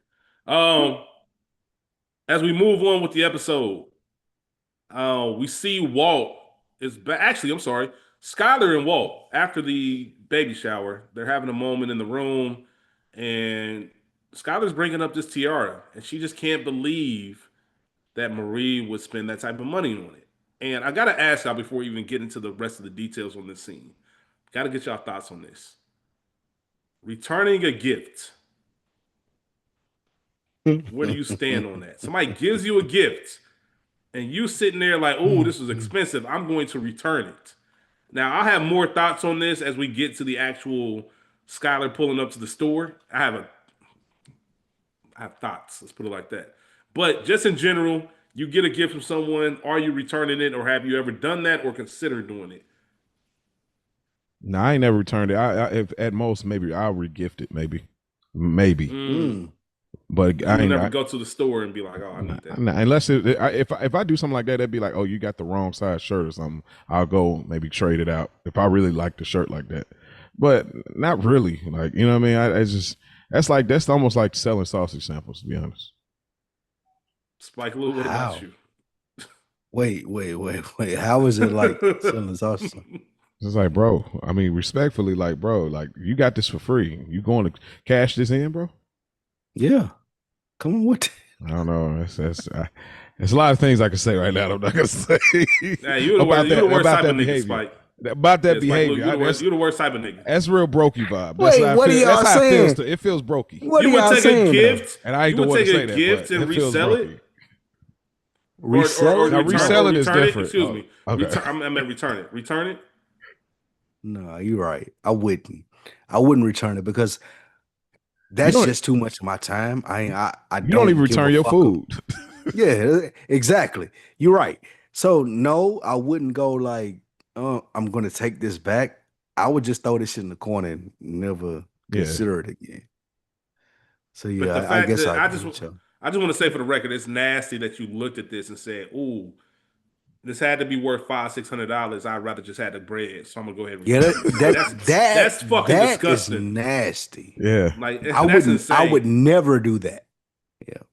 And that's your sister. Like I would much rather just say, "Hey, listen, I appreciate this, but if you're gonna spend this type of bread, just give me the cash because there's Just other give it to things me. that I can get." Like Gift yeah, card. like Yeah, we can. we're Yeah. sisters. We can say that. I don't feel True. like I need to do that. Thanks. And going back to the scene, she mentions wanting to return it, and Walt even says, "Listen, she's gonna find out. Like I'm sure it's gonna be found out if you return it." And she says, "You know what? I got a way to explain myself if it ever came up. We good on that sense." As you mentioned earlier, Mo, Walt saw an opening to cook this 4 pounds of meth that he needs. He tells Skylar, "Hey, I'm open to that alternative medicine idea that you brought up." Once again, this is a good reason to escape without any questions being asked. Any thoughts on that part of it with Skylar mentioning, "Hey, if this ever gets brought up, I can explain why I returned it," and Walt mentioning that I'm going on this trip for this alternative medicine. Small I scene, love. anything to say? I love how this shows how manipulative Walt is and how vulnerable the Skylar is. Like this is bullshit. This whole scene with him kid, like all this is bullshit. Like, bro, Yeah, you're right, babe. yeah, you're right. all this is bullshit, I bro. should No, start doing that. You're right. Like, exactly. Like you, so y'all laugh because y'all know exactly what I'm Yeah. talking about. But all this is bullshit. hey, let's keep it a being. Like, cancer or not, this will never work in a black Like, relationship. come on, bro. He was It's gonna supposed to be be gone like, for what? He said 4 days. Right. You This- going where? This don't exist. Oh, Hold on. The fact that the reason they gets an out is because Skylar brought this up. She's the one that brought it up, and bro. to your point, you know how it is, Mo. You talk about this all the time. You know when to catch your mom. When you know when the good time to ask her, "Can I stay at my cousin's house?" Yeah. Yep. Yeah. You know when the good time is and when it's not. He just Walt did his knew thing. Yeah. You were surrounded by love. Even in the oncologist's office, he said it's going to be great. He told the oncologist it's going to be great to have a day just all about Skylar. He knew. Once again, which leads to this whole evil genius. Like he's Off the 4 or 5 heels of steps the- ahead. He knew on, that I know my wife well enough to know I can fucking ask her for a threesome tonight and she might consider it. You Hey. get what I'm saying? So I know if I need to escape and do. And it's about me getting better. Like this is for all you want me to do is get better, and now I'm taking it more serious. Walt is a disgusting dude. Hey, Marie, what's up? Hey, Walt a nasty nigga, bro. We I do don't it give too a fuck for- if they was real sisters. Walt is nasty, bro. Like you was just explaining, Rich. He plotted all this out. I've been planning this He all a week, son. nasty dude. Plotted this, he plotted the Jesse I've shit. been planning this all week. Like you said, like Walt knew. nasty, bro. Bro, it started from the PTA meeting and the hand rub, bro. Man, the hand rub. Like from that point, this is day. Walt nasty. Like I told bro. y'all, it even goes back to last episode when he got that money for Jesse, bruh. This is supply money. I'm about to just tell Jesse it's his because you got your ass whooped. But you about to go and buy nasty. all this shit.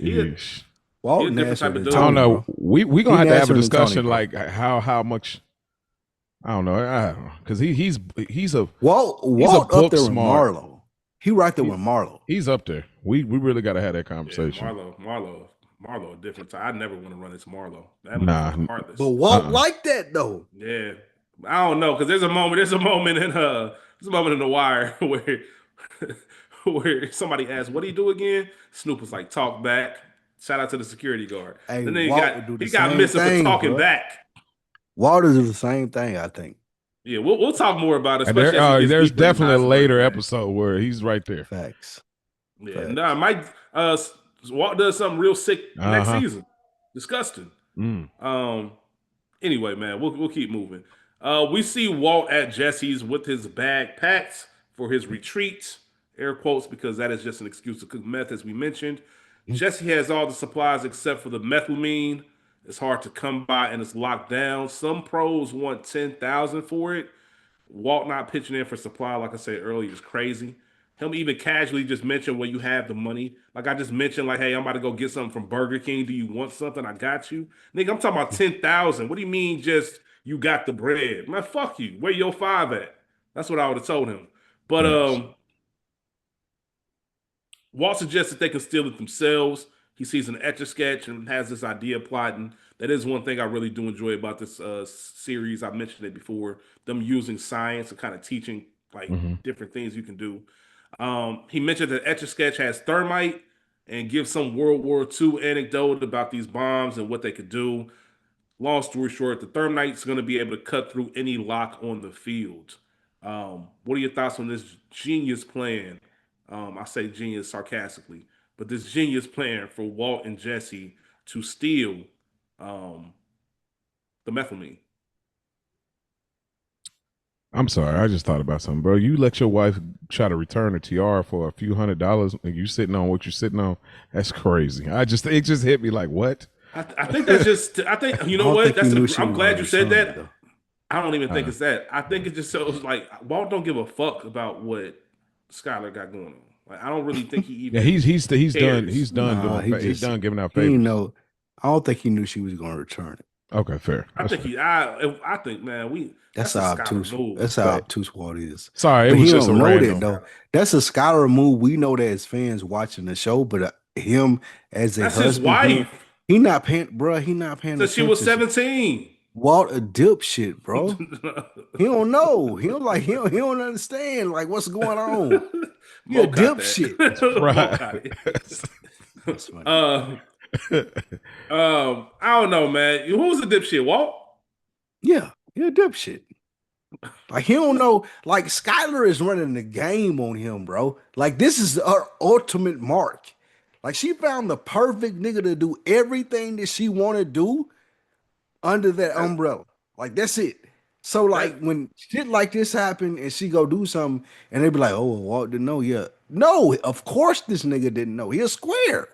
That there is something to be said about that left side, right side part of the brain. Yep. Like Yep. I know people who are like either creative geniuses or mathematical science geniuses, and the other side of that brain is just it's lapsing. It ain't there. It's not there. And there's Yeah. common basic sense. You can be a genius in one area, and the other side is like, bro, who are you? Yeah. Like, how do you And not as pick up on this? more as we get into this series, we see why this makes sense. Yeah. Like she just got a different thought process than him, and he he fell for that shit. He the nerd nigga that fell for this shit. Yeah. That's fair. So. The scene itself, any thoughts on it though, as far as getting the methylamine and this idea that he has about breaking in?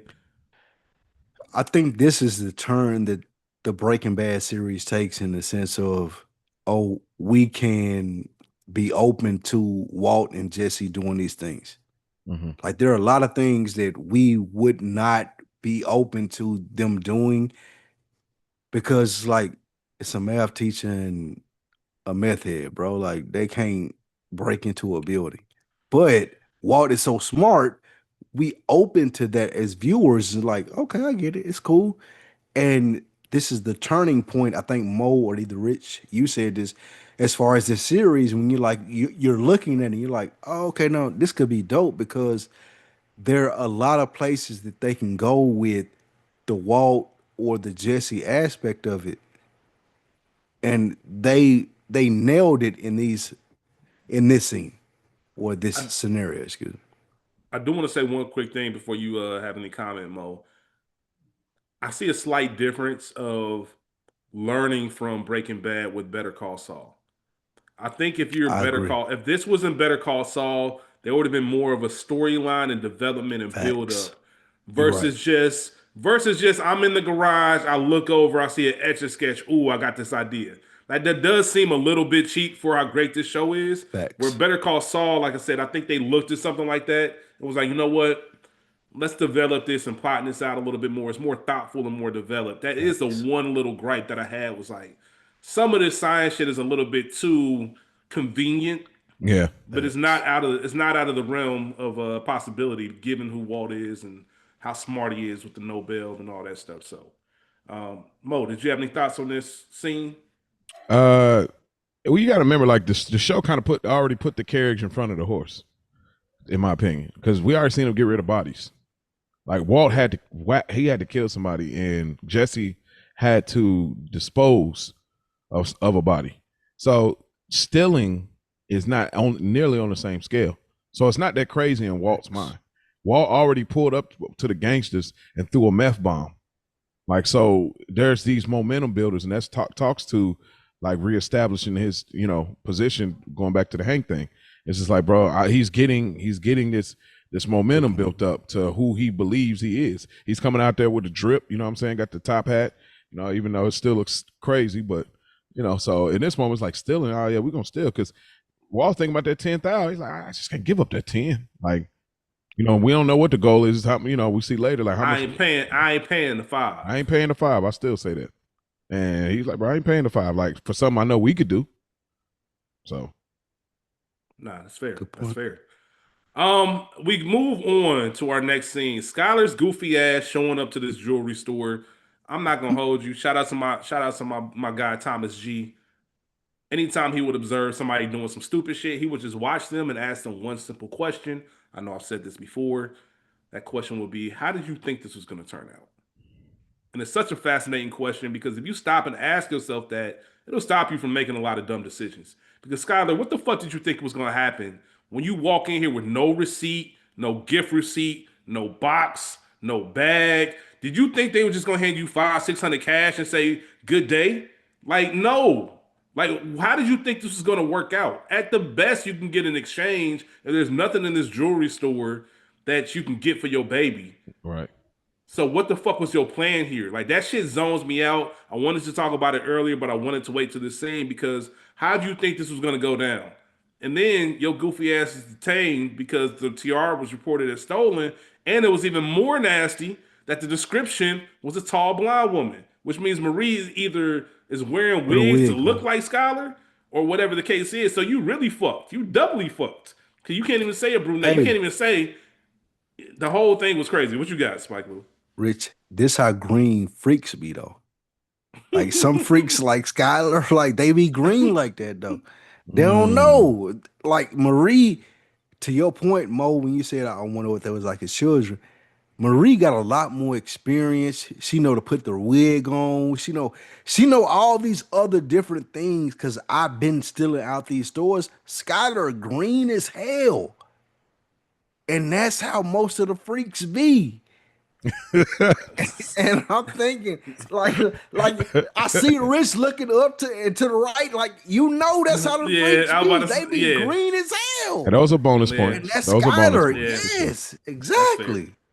Yeah, Marie out here on some Mitch from Paid in Full. I love the game. I Yeah, love the hustle. Marie. I Like she love do Marie that. this know at what it the is. she do this for the love of the Skylar, game. Skylar knew to See, this. Marie Like was already like she already knew what she was doing like in high school. I feel like facts. she was Yeah, early on it. Like I think later on we to your theory what you're saying, but yeah, Marie was out here Facts. dropping 40 on niggas in high school. Like nigga, Yeah. I've been a problem. I know what this is. Skylar, certified bucket. she ain't got look who she got over on. It's Walt. Yeah, fair. Fair. right, Absolutely. Yeah. right. Still sharp as steel. Still sharp as Mm. steel. Like seriously, if Marie got to deal with Hank, that's gonna be Listen, a much difficult task than what Skylar got to deal with the Walt. facts. Yeah, that's a good point. Facts. Damn, great point. Great point. Either way, she pulls a Skylar move. Some people today would call it a Karen move, or she just kind of goes on this rant about you got me illegally detained. I don't feel safe. I feel like I can't leave, and then pretends that she is going into labor to get out of getting arrested. I'm not even gonna give her no shit because whatever you gotta do to stay out of That's what jail. it Like is. you want to go to jail, or you want to go home, nigga. I always want to go home. That's always gonna be the answer. Jail will never be the answer to that question. So if that's what you got to do, Skylar, go ahead and do it. We see her leaving the store, calling Marie and leaving a message with no response. What do you think in general about this whole scene with her returning this? The jeweler being like, listen, watch her while I go call the cops. This goofy ass came back trying to get some money. And once again, you don't have a receipt. How do you think this is going to play out? Thoughts on I the scene? think Skylar did she did the right thing. It was like, I don't want this. I'm green. I'm gonna go back to the store and try to get my money or something valuable to me and my family in this sense. She did the right thing. But again, her being so green, she don't know how to play it. She don't know that, like, man, my sister out here wilding. She stealing shit, like she putting wigs on to act like me, like she don't know that. So yeah, I get it. That's fair. That's fair. Mo, what about you? Sorry, don't mind me. Y'all. I just didn't want to Yeah, forget. you a funny ass. You a funny ass dude, man. Sorry. Your nose threw me off. It's my bad. My bad. Hey, you a It's, funny I didn't ass want to dude. forget my thought. I guess I could have put it in my own notes. My bad. It's all Yeah, good. tell me about it. Tell me about it. Yeah, but I ain't got nothing. Like y'all covered it. Like she got it off. She got the white woman victim bag off. You know what I mean? Yeah, it looks annoying until you find out they let her go, and it's like, I get it. Do what you got to do to go Yep. home.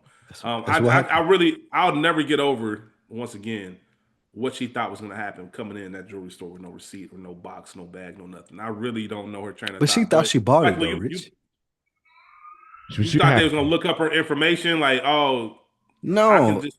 I think she thought that bro. my sister is an upstanding citizen, so I'm gonna go in here and return this, and they'll give me a credit. But Imagine it doesn't work bringing like that. in a If pair of you have a sneakers. credit, Like just bring in a pair of sneakers at Foot Locker. Like, hey, I wanted to return these. no box, No no, box, nothing. no Like I sh- just, no I just got a receipt. pair of shoes. Like what the fuck do you Y'all mean? Y'all right? Yeah. Never mind. Y'all Yeah, right. none of that shit makes sense. Like, and if I do get a credit, like I said, you're not gonna give me cash because you don't have a receipt. And if you do give me credit, I don't need. The whole point of me returning this is to get a baby genie for my baby. Like you don't sell baby shit, so all of it is just dumb. Like I never understood Skylar's point, She just went other to the than pawn being shop. Good other point. than being green. Good point. Yes, take it to the pawn shop. Yeah. Because and it's a big item, and to y'all point, it's not just you to identify that Marie has a real problem. Like you're not just stealing knickknack shit.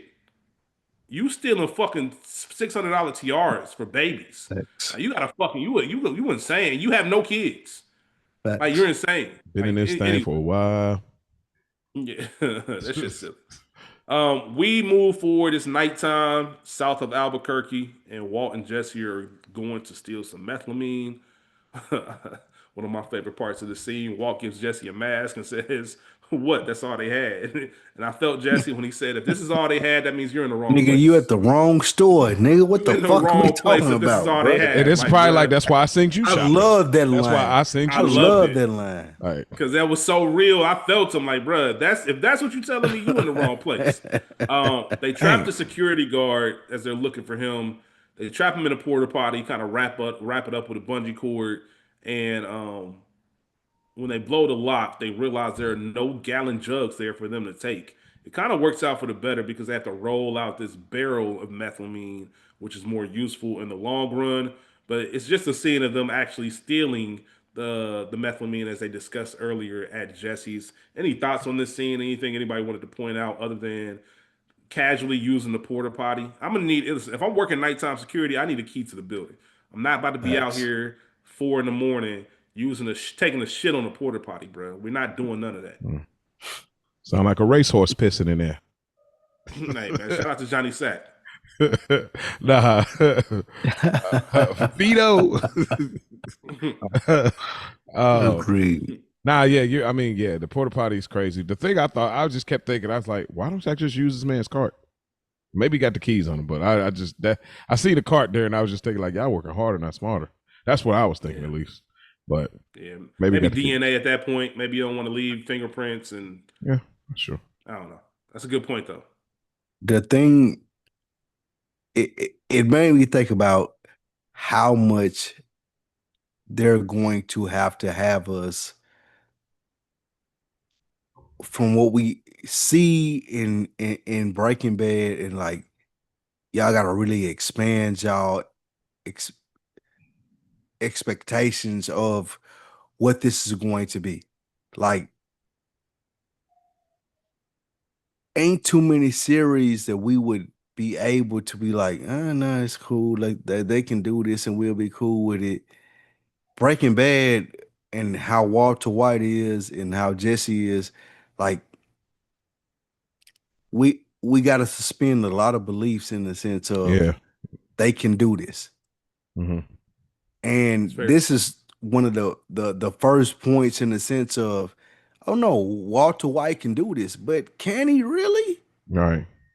And throughout the series, that's the thing that we are leaning on in sense of, oh no, Walter White can do this. So I mean, they kind of did a good job in doing that, but it was also kind of unbelievable in the sense of, nah, he can't do this. Yeah, I know what you mean. Yeah, I agree. Yeah, you have to open up the door because of other things that happen as the seasons go on, and there's so big. There's so many big events that Facts. you can't just one day wake up. It wouldn't be say what you want about the authenticity right now in season one as we're meeting them. Hmm. But if you didn't do this stuff now, it's gonna be all the way unbelievable if you try to roll it out in seasons Facts. two, season three. That's the point I was trying to make. Yeah, yeah. It's all good. I got you, man. As we move on, they get the methylamine, they get back at Jesse's, the RV won't work, so they realize they cannot go on their trip. They have to figure out where to cook. Jesse says, not my driveway, but the only other feasible place is Jesse's basement. Walter, thinking on his feet, makes sure as Jesse calls realtor, asks, like, when is she due back? And Jesse gives her a call. We notice that the realtor is actually setting up for an open house that apparently slipped Jesse's mind. Not only will there be people there will be a multitude of people at the house. Um, Walt discussed with Jesse, hey, we can make 4.5 pounds a week for the foreseeable future based on the methylamine that we stole.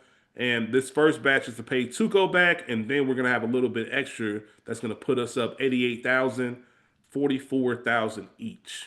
Um, just a scene as them actually cooking in the basement with their mask on, and then realizing people are in the house.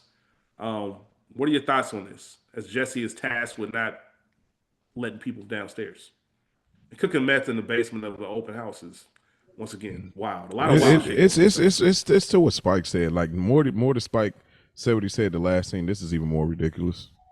It really is. It's even more ridiculous. I kind of changed my whole view at this point when Spike kind of put in perspective. Like I'm watching and enjoying it from an entertainment standpoint, but it is just like, okay, this is really wild. You know what I mean? Like, Facts. I don't know. It's just, but You were cooking yes, methamphetamines in the basement of a full, like literally steps away. People can easily come down, and we'll see that shortly. But it's just crazy to wrap your mind around it. yeah, but it was funny with like Jesse was like, And "You ain't we coming had down to to the basement." Oh, that's yeah, that's a little That's a bit quote later. I for got we something had to to, say. Absolutely. we had to suspend a lot of belief in this series for this episode to be like, all right, I fuck with it. Yeah, it could have Right? easily. I'll listen. I'll even say this. I'll even say this. It would be understandable if this is the finale of season one. It would have been understandable in real time if somebody told me, "Hey, man, let me know how season two is." I'm not fucking with it, bro. Yep, Season two, yep, season one ended a little bit Mm. too crazy. yep. Like it had to be for people to say, "Nah, you need to tap back in. This shit's incredible." I would understand why somebody would say, "You know what? I'm out." Episode 6 should have been episode 7. Mm.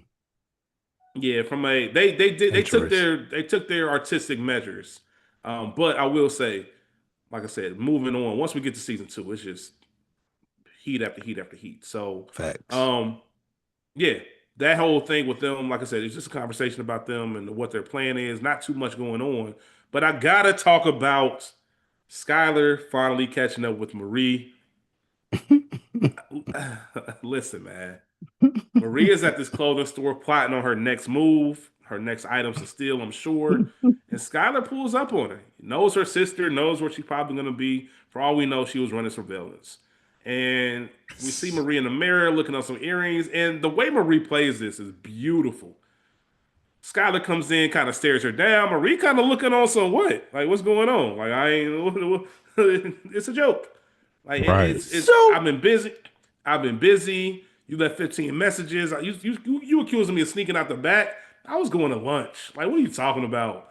I just haven't been able to call you back because life's been lifing and all that other stuff. So, Skylar's hot, telling her how humiliated she was. I went back to Zachary's, and of course, Marie's asking the question we all would have asked: what were you doing at Zachary's? I was going to return the tiara. Marie's like, why would you return it? Skylar's going to explain herself and says, you know what? Fuck all that. What's wrong with you? Tell me what your problem is. Because they accuse me of stealing this, and why would you do such a thing? And Marie hit her with the fucking Kanye Jordan shrug. Just hit her with that. Imagine almost getting arrested and that motherfucker, when you ask them about it, they just hit you with that. And Skylar's like, I don't even know what that means. Like, does that mean you don't know? And Marie hit her with that. Hey, listen, crime 101. Hey, she's Okay? a criminal. She's a Crime criminal. 101. She's a criminal. If you ain't got no evidence, I don't care if the What you police. I don't care if the police come in here and drag me down there. If you ain't arrested me yet, I have no idea what you're doing. You fishing. Sorry. Because I don't know what you're talking about. She told her, I means I have no idea what the hell you're talking about. Skylar says, you have no idea what I'm talking about. Like, the shop accused me of shoplifting. You're not going to admit this? Like, Bro, pretty much her you're going to husband- gaslight me in my face? Her husband's an officer. Like, Her bro, husband's. like, not This that is he, my favorite part. not that he, favorite part of he this. would get in trouble for, it, but just like I know the code, bro. Like, Listen, Yeah. my favorite part of this is Skylar looks her dead in her face like, you're not going to admit this. All right. And Marie says, with the most Nope. gaslighting of all gaslights, I can't really admit to something when I have no knowledge of what it is that I'm admitting. I don't know what you're talking about, bro. And looked her dead in her face with the blank stare. Like, Right. what you want me to say? hey, listen, Shout out to Mo. What are you going to do? hey, What are you gonna do? what are you gonna do? She I should be. respect it. She need to be I on respect Sopranos. it. Like, she should have been Paulie's wife or something. When I tell you, I respect it. I respect it so much. I want to get y'all thoughts on the scene. I absolutely loved it. I loved her playing dumb and just sticking with it. Because have y'all ever been gaslit or gaslit someone to this degree, to where you really got them thinking like, hold on, am I tripping? Like, am I going crazy? Like, I know I'm not bugging, but damn, you sound so like you really looking at me dead in my face and telling me I ain't see what I saw. I That'll make you never start been, getting crazy. I've never been gassed like this to a certain degree, but I respect how Marie was like, nah, I don't know what you're talking about. Shut up, man. I fuck with it. Like, I Heavy. don't, I don't know who you been dealing with. I don't know what you got going on, but this right here, I ain't wavering. Yeah, this is a real idea of what their relationship is like, bro. Like, Yeah. you can't even admit this point. to your sister. This is deep. Your point. I told y'all already, man. I would love to see the Whites. I don't know what their maiden name is, but I would love to see them, like what it was like for them growing up. Because this is a very fascinating thing. Because you're my sister, my blood sibling. Like, what the fuck are you talking about? You don't know what I'm talking about, man. I was down at the store. That is My pregnant ass was about to get locked up, and you bro. this Like, is your you got me- blood. You got me fucked up, man. You really got me fucked up. I was literally about to get locked up because you out here stealing with Listen. the fucking blonde wig. We ain't even gonna talk about that part. Bro.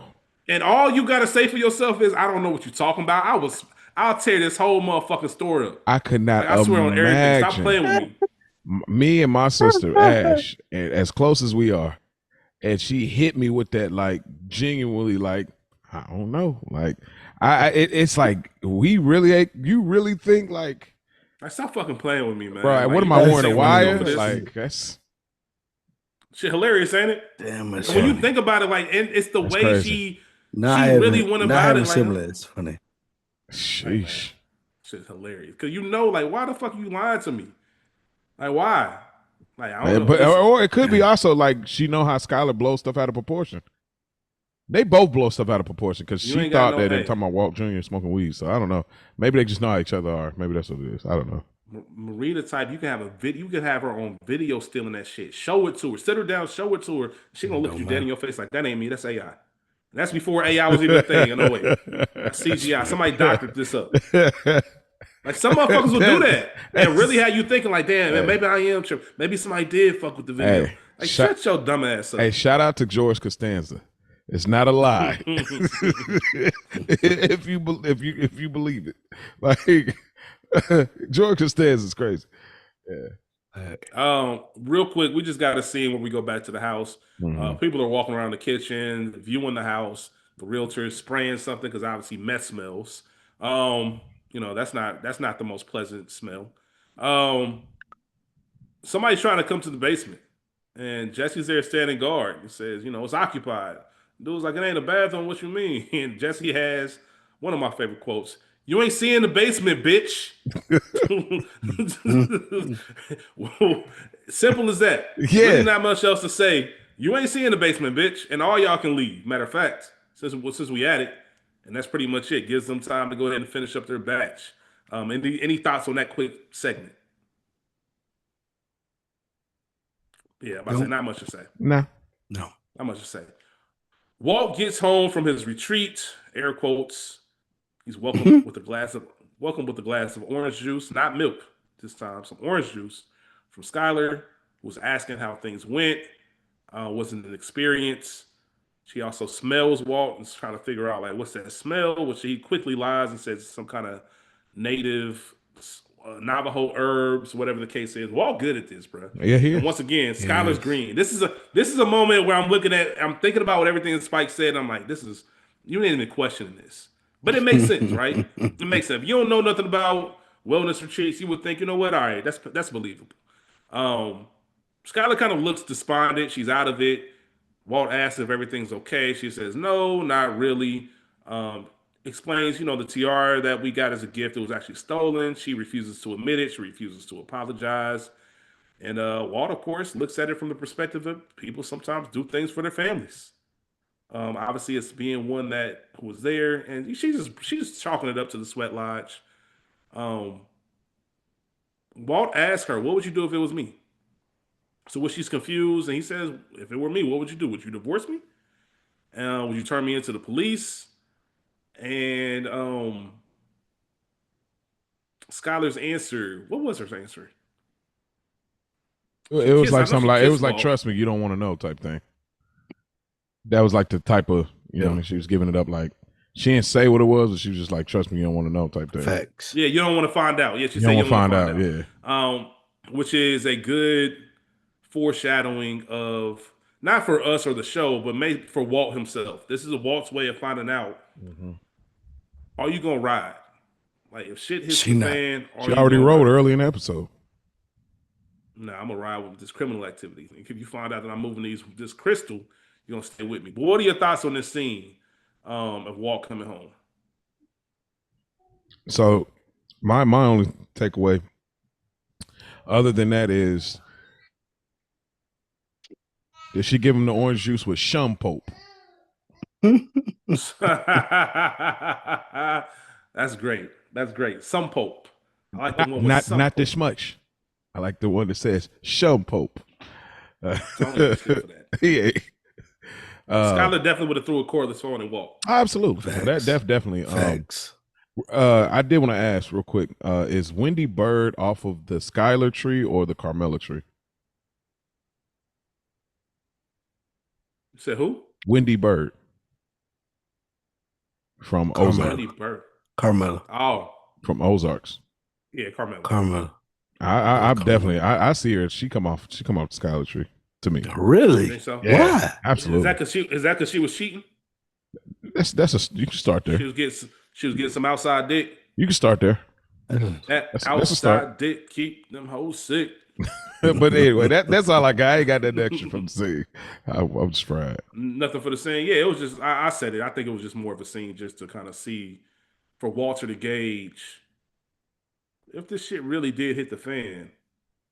where you gonna stand? What part of the line you gonna stand on? So yeah, Spike Lou, any thoughts on it? Nope. All right, we are back at the junkyard as we wrapping up this episode. The 4 pounds are complete. The deal is made, and the crystal is exchanged for the money. First time seeing the blue crystal, right? This new method got a new batch. Tuco tries it out, and it is, I think as Walt said, it may be blue, but it is the bomb. Sound like a narc, bro. Facts. The idea of Tuco just crushing up meth and just snorting it in front of me on a drug deal is just insane to me. Like, would y'all do business with Tuco? Considering he's No. your only option? Considering he's your only option? No. No, like I just you could get in a bit. It's like I get Walt needs money, but it's like, bro, we could have nickel and dime and worked our way up to figure out a good, you know what I mean, a person to do this business with. It's like you took the first thing smoking because Jesse hooked you up with Stinky Pete that knew him from the can, and he's like, now you're rocking with it, and nah, bro, no, like, cause if you're gonna die, you're gonna die. Like, you got cancer, you're gonna die, you're gonna die. You talking about you need more money? Come on. Good point. I don't want to. I do not want to deal with this dude. Nah, not at all. Not at all. As this, Tuco's obviously excited about this blue meth. It's great shit. Told you this guy can cook. It's 4.6 pounds, which of course he only asked for 4, but he paid him for the extra, which was all a part of Walt's plan. We're gonna be up another 44,000 each. He gets the money, and as they're leaving, Tuco, his assistant Nodos, we also saw in Better Call Saul. And he also spoke out of turn in Better Call Saul in season 1. Yep. We see Nodos say, just remember who you're working for, which Tuco, being the irrational, unpredictable character that he is, he looks at him, and Tuco's one of those people where you don't know what the reaction is going to be. You don't know if he's fucking with you. It's almost like the Goodfellas Tommy, like, funny how. Like, yeah, are you serious right now, or are you fucking with me? Like, I don't know. I don't know where to say it. But I do know you're dangerous enough to fuck me up if you wanted to. But I don't know. And you kind of sit with that tension. And what do you mean? Like, what do you mean to know who they're working for? You think they stupid? No, I don't think they're stupid. So you're saying I'm stupid? No, I'm just saying. And of course, Nodos gets his ass whooped by Tuco as Walt looks on and is appalled. And the other dude even says, as Walt tries to step in, the other dude even looks like, don't even do it, bro. This happens more than you think. We see Tuco with his bloody knuckles all hyped up, and we see Nodos dragged away. Now, I'm sure you know, but I want to bring it up for the listeners if you didn't know. This scene was supposed to be Jesse's death. Were y'all aware of that? I was not aware. No. Oh, you guys were know? Yeah, Jesse was written. The character Jesse was written to die this episode. Instead of Nodos, this was supposed to be Tuco killing Jesse in this junkyard. The reason it didn't happen is because as they started filming the show, like I said, before they started, this was already written in episode 7. As they started filming, the whole cast and crew really just grew to like Aaron Paul. And they also saw the chemistry between Bryan Cranston and Aaron Paul. He decided to keep that character alive. But instead of Nodos getting beat down like this, it was supposed to be Jesse that was killed. And obviously his performance is what kept him alive. What are your thoughts on that, now that you know that it was a thing, of Jesse not being a character anymore, and the scene in general of just showing how far in Walt and Jesse are with this madman as Walt tries to break on this new character of Heisenberg? A couple of things. They definitely would have wrote themselves into a corner. Facts. Because how do we get there? And how does Walt still stay in business with Tuco if he just killed his partner right there? So that's one. Two, the show is not as good if you don't have Jesse. I'm sorry, because the show there's no heart, so there's no redeemable qualities. I mean, again, sure, we like, oh, Walt got cancer. The goal is get money, stay around, take care of his family, but he's not really this good dude. You know what I'm saying? So I don't think the show is just redeemable or has heart like we need, especially when we get later down the road and even arguably the movie without Jesse. Jesse's the heart as Walt is the brains. So that's a really interesting thing, though. I love information like that, though. Like, That's why I'm here, man. That's what I'm hearing. I will say one more thing. I think it should have been shot at something was off in how it was shot. That for it to be the last scene. Because I don't know if I didn't like how Tuco was whooping dude, like it didn't seem as menacing as Walter's reaction, or maybe I didn't like Walter's reaction because Walter was like, like looking like mad, like I don't know, something didn't connect for me. Word of like it's just something didn't connect. You should see this madman just beating his own mans for once again just talking, like literally just really backing you up. Like don't forget who you work for. That was like I think it's more of I now know how far he'll take it for something like that. Yep. I get the purpose, but again, it's like we already seen him whoop up Jesse, and then he seen like he literally just sent Jesse out to make a deal, and Jesse's in the hospital unresponsive. So I don't know. Some just didn't like the first time watching it, yeah, but this time it was like something didn't connect where I didn't feel the menace. I mean the blood and all that, but it's something about either how it was shot. One was off, either the reaction or how he was beating him down. Something didn't connect. Interesting. Spike Lee, any thoughts on this scene as we get into the final scene of season 1? No, I agree with Mo. That's what's up, my brother. Hey, shout out to Spike, man. Shout out my nigga Gucci. Shout out my nigga Gucci. That's it. That is it for season 1. That is a wrap on season 1 of Breaking Bad. We are already completed with these first 7 episodes. We appreciate y'all. We will be getting right into season 2, as I mentioned. That will be coming out for you next week. But before we get there, we have to end it right with some awards. It's not a quotable show, and I think what's going to happen season 2, we'll just take the favorite quote out of there. We'll just kind of mention our favorite quotes as we do scene by scene, because it's not the most quotable show. But do either one of you happen to have a quote, or do you want to keep it in? I don't know. I never looked. This show is like, even the first time I watched The Sopranos, it was quotable immediately, like for me. Yeah. I had never seen it before, and I was just like, dang, at least nothing else. What are you going to do? You know what I'm saying? Like, so this show just doesn't give me that. And I don't want to use the cliche quotes. So for me, maybe find a different category. Maybe we could find something different to add in. And like, remember we used to talk about outfits on Sopranos and then we got rid of it?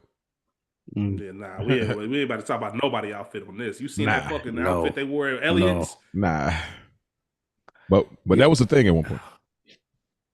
Yeah, Science, bitch. What's that? A quinceañera that they did? She had a quinceañera dress, prom dress, whatever it was, man. That shit was nasty.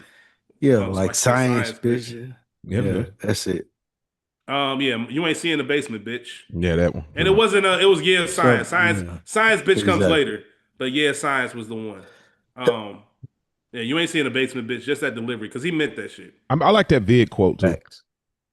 I did just like the Vig. What's the Vig? Vig? It's like, you know. Yeah, he looked at you. Yeah, I like that. I got you. Also a quote, you're doing business like a couple little bitches. I thought that was just a great delivery from Tuco. Favorite scene or moment from the episode? What are your favorite scenes or moment from the episode? Or your one, should I say? Ooh, this one got some good scenes in it. Yeah, I know mine. For me, it's the when she was showing the house and they were cooking meth downstairs. Crazy. And then and they didn't know what to do. So yeah, that's it. I'm probably gonna go with the PTO meeting. That scene That's always good. is That's it's good. just oddly enough just stuck with me. And you know, I don't know the intent of what Walt was doing, but I can appreciate them being together for so long, and this is a moment of spontaneity. So I like that, even if it's for whatever reason. I wish I had a better way of explaining it, and I know we talked about it, but I can't tell y'all how much I love the scene with Skyler pulling up on Marie and Marie acting like she has no idea what the fuck he's talking. You have no idea how great that is to me. Like, just like we both know. Yeah. And her just refusing to admit it. As they said that in Goodfellas, man. You learned it first. I thought you'd be mad at me. No, I'm not mad at you. I'm proud of you. You obeyed the first lesson. Never rat on your friends and always keep your mouth shut. That's them the 2 rules of life. And Marie was sitting there like, I can't admit to something that I have no idea what the knowledge is that I'm supposed to be admitting. Like Mm-hmm. not just denying it, but I'm going to make you feel dumb Going on without offense. even asking me. She's I'm on about offense. to make you feel crazy. Yes, man. I love Damn. that fucking scene Yeah. so much, man. Yeah. And Marie played that to a T. So that's gonna be my scene for the episode. Who took the half measure this episode?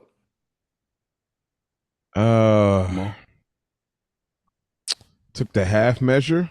Mm-hmm. It's got to be Tuco's man's. Mm. Like, bro, like, what are you? Don't That's a forget good who one. you work for, bro. Who are you? Like, why are you talking? Like, just do what Tuco asks. You next to him, you straight. You know he unpredictable. He do drugs, and he's a drug dealer. Like, why are you talking? Don't forget who you work for. Why are you trying to assert authority? Like, you're not the boss. I don't even know if you're consigliere. You just, you know what I mean? Like, like, shut up, dude. Like, you got worked for real, for real. You got the Jesse treatment. So it's Tuco's man's. What did you say his name was? No dose. No dose. You know about that no dose and coffee. He dosed you. He dosed you that at that moment, nigga. Shout out to I'm Via going no dose too. Like everything that you said, Mo, perfect in the sense of like I don't know if this dude is the person that him. Okay. I agree with Mo. Shout out to Spike Lee. I agree with Mo. Now that's gonna be a thing right there. Yes, I agree with Mo. Hey, they agree with Mochaccino. So yeah, that's a merch right there. We gotta get the shirts done. I agree with Mo. I agree. I rock one of those. Mine is Scholar. Scholar's the guy. Oh really? Oh, with the tiara. I love how. Tiara. I love Spike's point as you made earlier about her just being so green. We see it played all throughout the episode. I don't know if I would have thought of it in that sense had you not pointed it out. Just the idea of her even being at this meeting at the beginning, that staff meeting. Like, why are you here on the late night? You don't even work for the school. Yeah. It's not a PTA. I know we've been saying PTA meeting, but it's really not a parent-teacher association meeting. It's with the faculty and the DEA. Wow. The DEA wouldn't be, you know what I mean? All that stuff. So her being there, her being gamed into being led off the track, and now you got the Aztec rocking. You planted the seed unknowingly to kind of help Walt be able to cook 4 pounds of meth. You get this tiara with this crazy idea of returning it with no receipt, no box. Just doesn't make any sense. You go to return it, and now it's reported as stolen. You should have been arrested. But since you're pregnant, you were able to talk yourself out of that. If you weren't pregnant, you wouldn't have. You go to see your sister to confront her about it. She's not calling you back, so you got to chase her down. And when you do finally get a hold of her, she's looking at you like she has no idea what you're talking about when y'all both know. Crazy. Like, all of this was just like, it was just a goofy ass episode. And once again, you're not going to get no money. You're not going to get credit. Nothing was really thought out well from Skylar. The best thing about it for her was the baby shower. And that's it. Like, I'm just giving her the half measure because of that. It's just not a strong episode. That's a good point. That's a good point, though. It was. Not a good point. I mean, not a good episode. And who took the full measure? Who's the MVP of our episode in the finale? I'm trying not to give it to Walter, similar to the Tony treatment. They can get the MVP every time. This is a really hard one if you're not.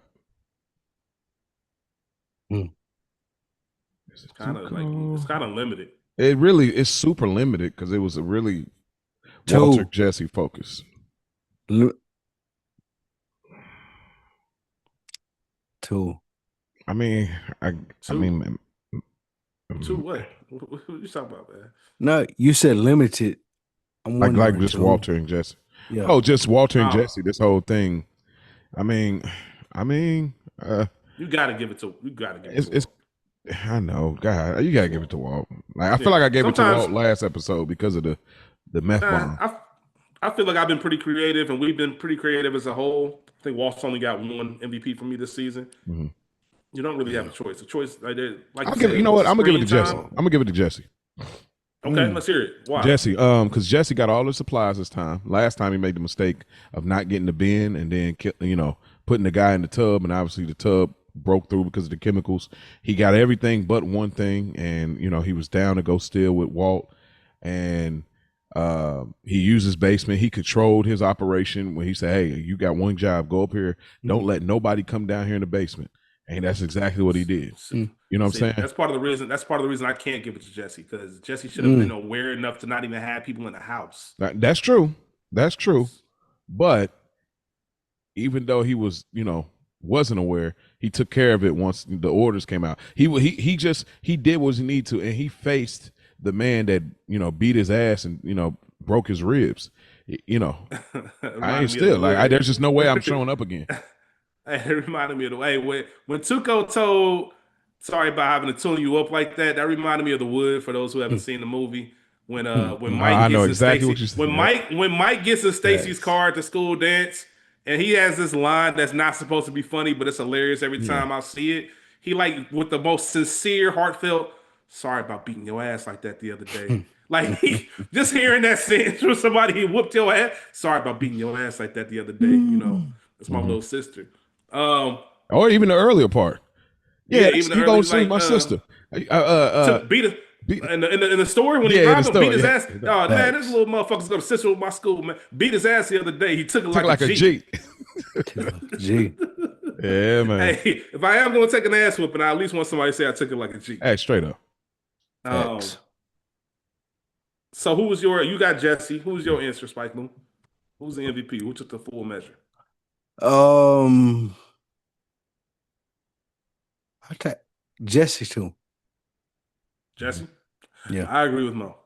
I'm still going with Walt. Like I said, I would give it to Jesse. I would agree with y'all, but there were a couple things where Jesse, and it's a slight, him not being on top of the realtor, knowing that you have meth that's being cooked in your basement, you got to be more prepared than that.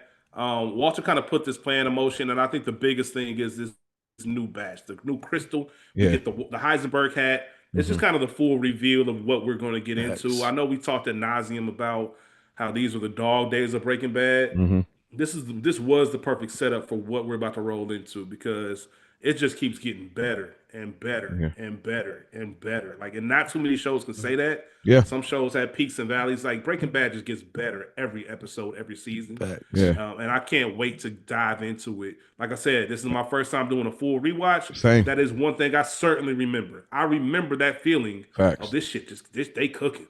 There's a great quote to what you were saying about this episode in Breaking Bad going forward by a great man that said, "You got to be stronger than that." And I think that, they took that under advisement as we go forward with the seasons. Hey man, you got to be stronger than that. Absolutely. Lastly, we got to give this episode a ranking. The finale. We doing the mid pack. We doing the 96.2. Or are we doing the Blue Magic? It's a mid pack. Yeah, mid pack is the lowest, and then Chili's Powder or 96 is second. Blue Magic, you're giving this a mid pack.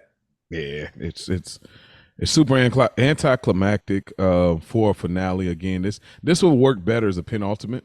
For me, I feel like it's like, oh man, we're getting something. What's going to happen next? Especially ending on the Tuco whooping his man's like that. No dose. Like, okay, it works better as a penultimate to me. I mean, in a Breaking Bad fashion, this is their style. So I know what they've established with this and Better Call Saul. They do this kind of thing where they'll pick random episodes to hit these highs to break the format of what finales are. But in this sense, and in rewatching and for a podcast sake, it's definitely mid pack for me. You know what? That's a great point that you bring up, because it is. Once again, I know I keep bringing up Better Call Saul, and it's hard not to. And I'm sure we're going to do it a lot more once we actually meet Saul Goodman in this series. But Better Call Saul does this thing where something will end, like you'll have a final scene, and it might be a season finale, and then they start the new season kind of picking up with that scene.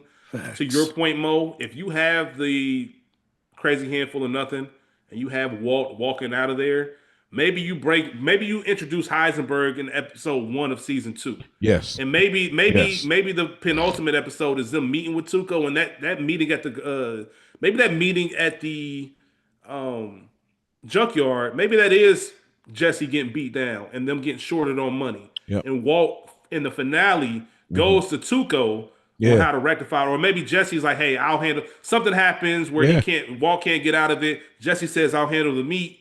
Next thing you know, he ain't get paid and then he got beat down. Mm-hmm. And the finale is Walt getting out. And then, like I said, you reach everything else in season 2, episode 1. Yeah. I do agree with you there. With that being said, and before you go, Spike Luke, I'm sure you're going to agree with Mo. I'm doing a mid pack as well. I think this is a mid pack. This is actually, especially for a season finale, Yeah. very anticlimactic and the worst season finale of the entire series. When I say worst of the series, once again, it's still 80% of better than 80% of television, but just wasn't what I was looking for. Mm-hmm. Spike Lee, what say you? I agree with you.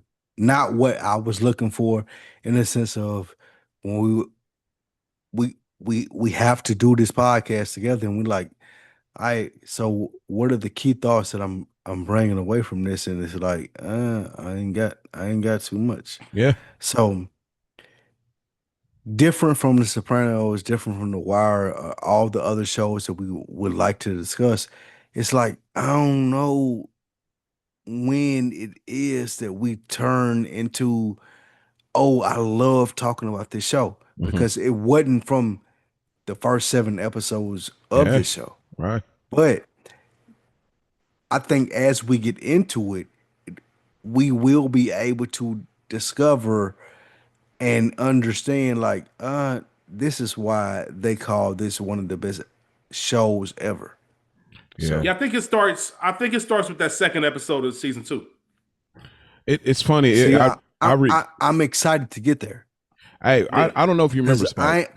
yeah, go ahead. When we were doing the Good Earners, like how much we talked about Phil Leotardo for so long, and Ralph Cifaretto, and we was in Facts. season 1, and I mean, I guess that would be the Dog Days as well as Sopranos, but like we were so excited. And even season 2 was like, man, at least we about to get Richie April, like knowing that feeling. And we made the best of that season 1, but we knew it's like, okay. And once we got to season 2, it was like, okay, it's getting more exciting. Now we're getting real plot development. So season 2 made it more exciting. Season 3, oh man, was this is an all timer. Yeah. That's So- season 3 is when it turns so into an for- all time show. mm-hmm. For this show, when does it get there for y'all?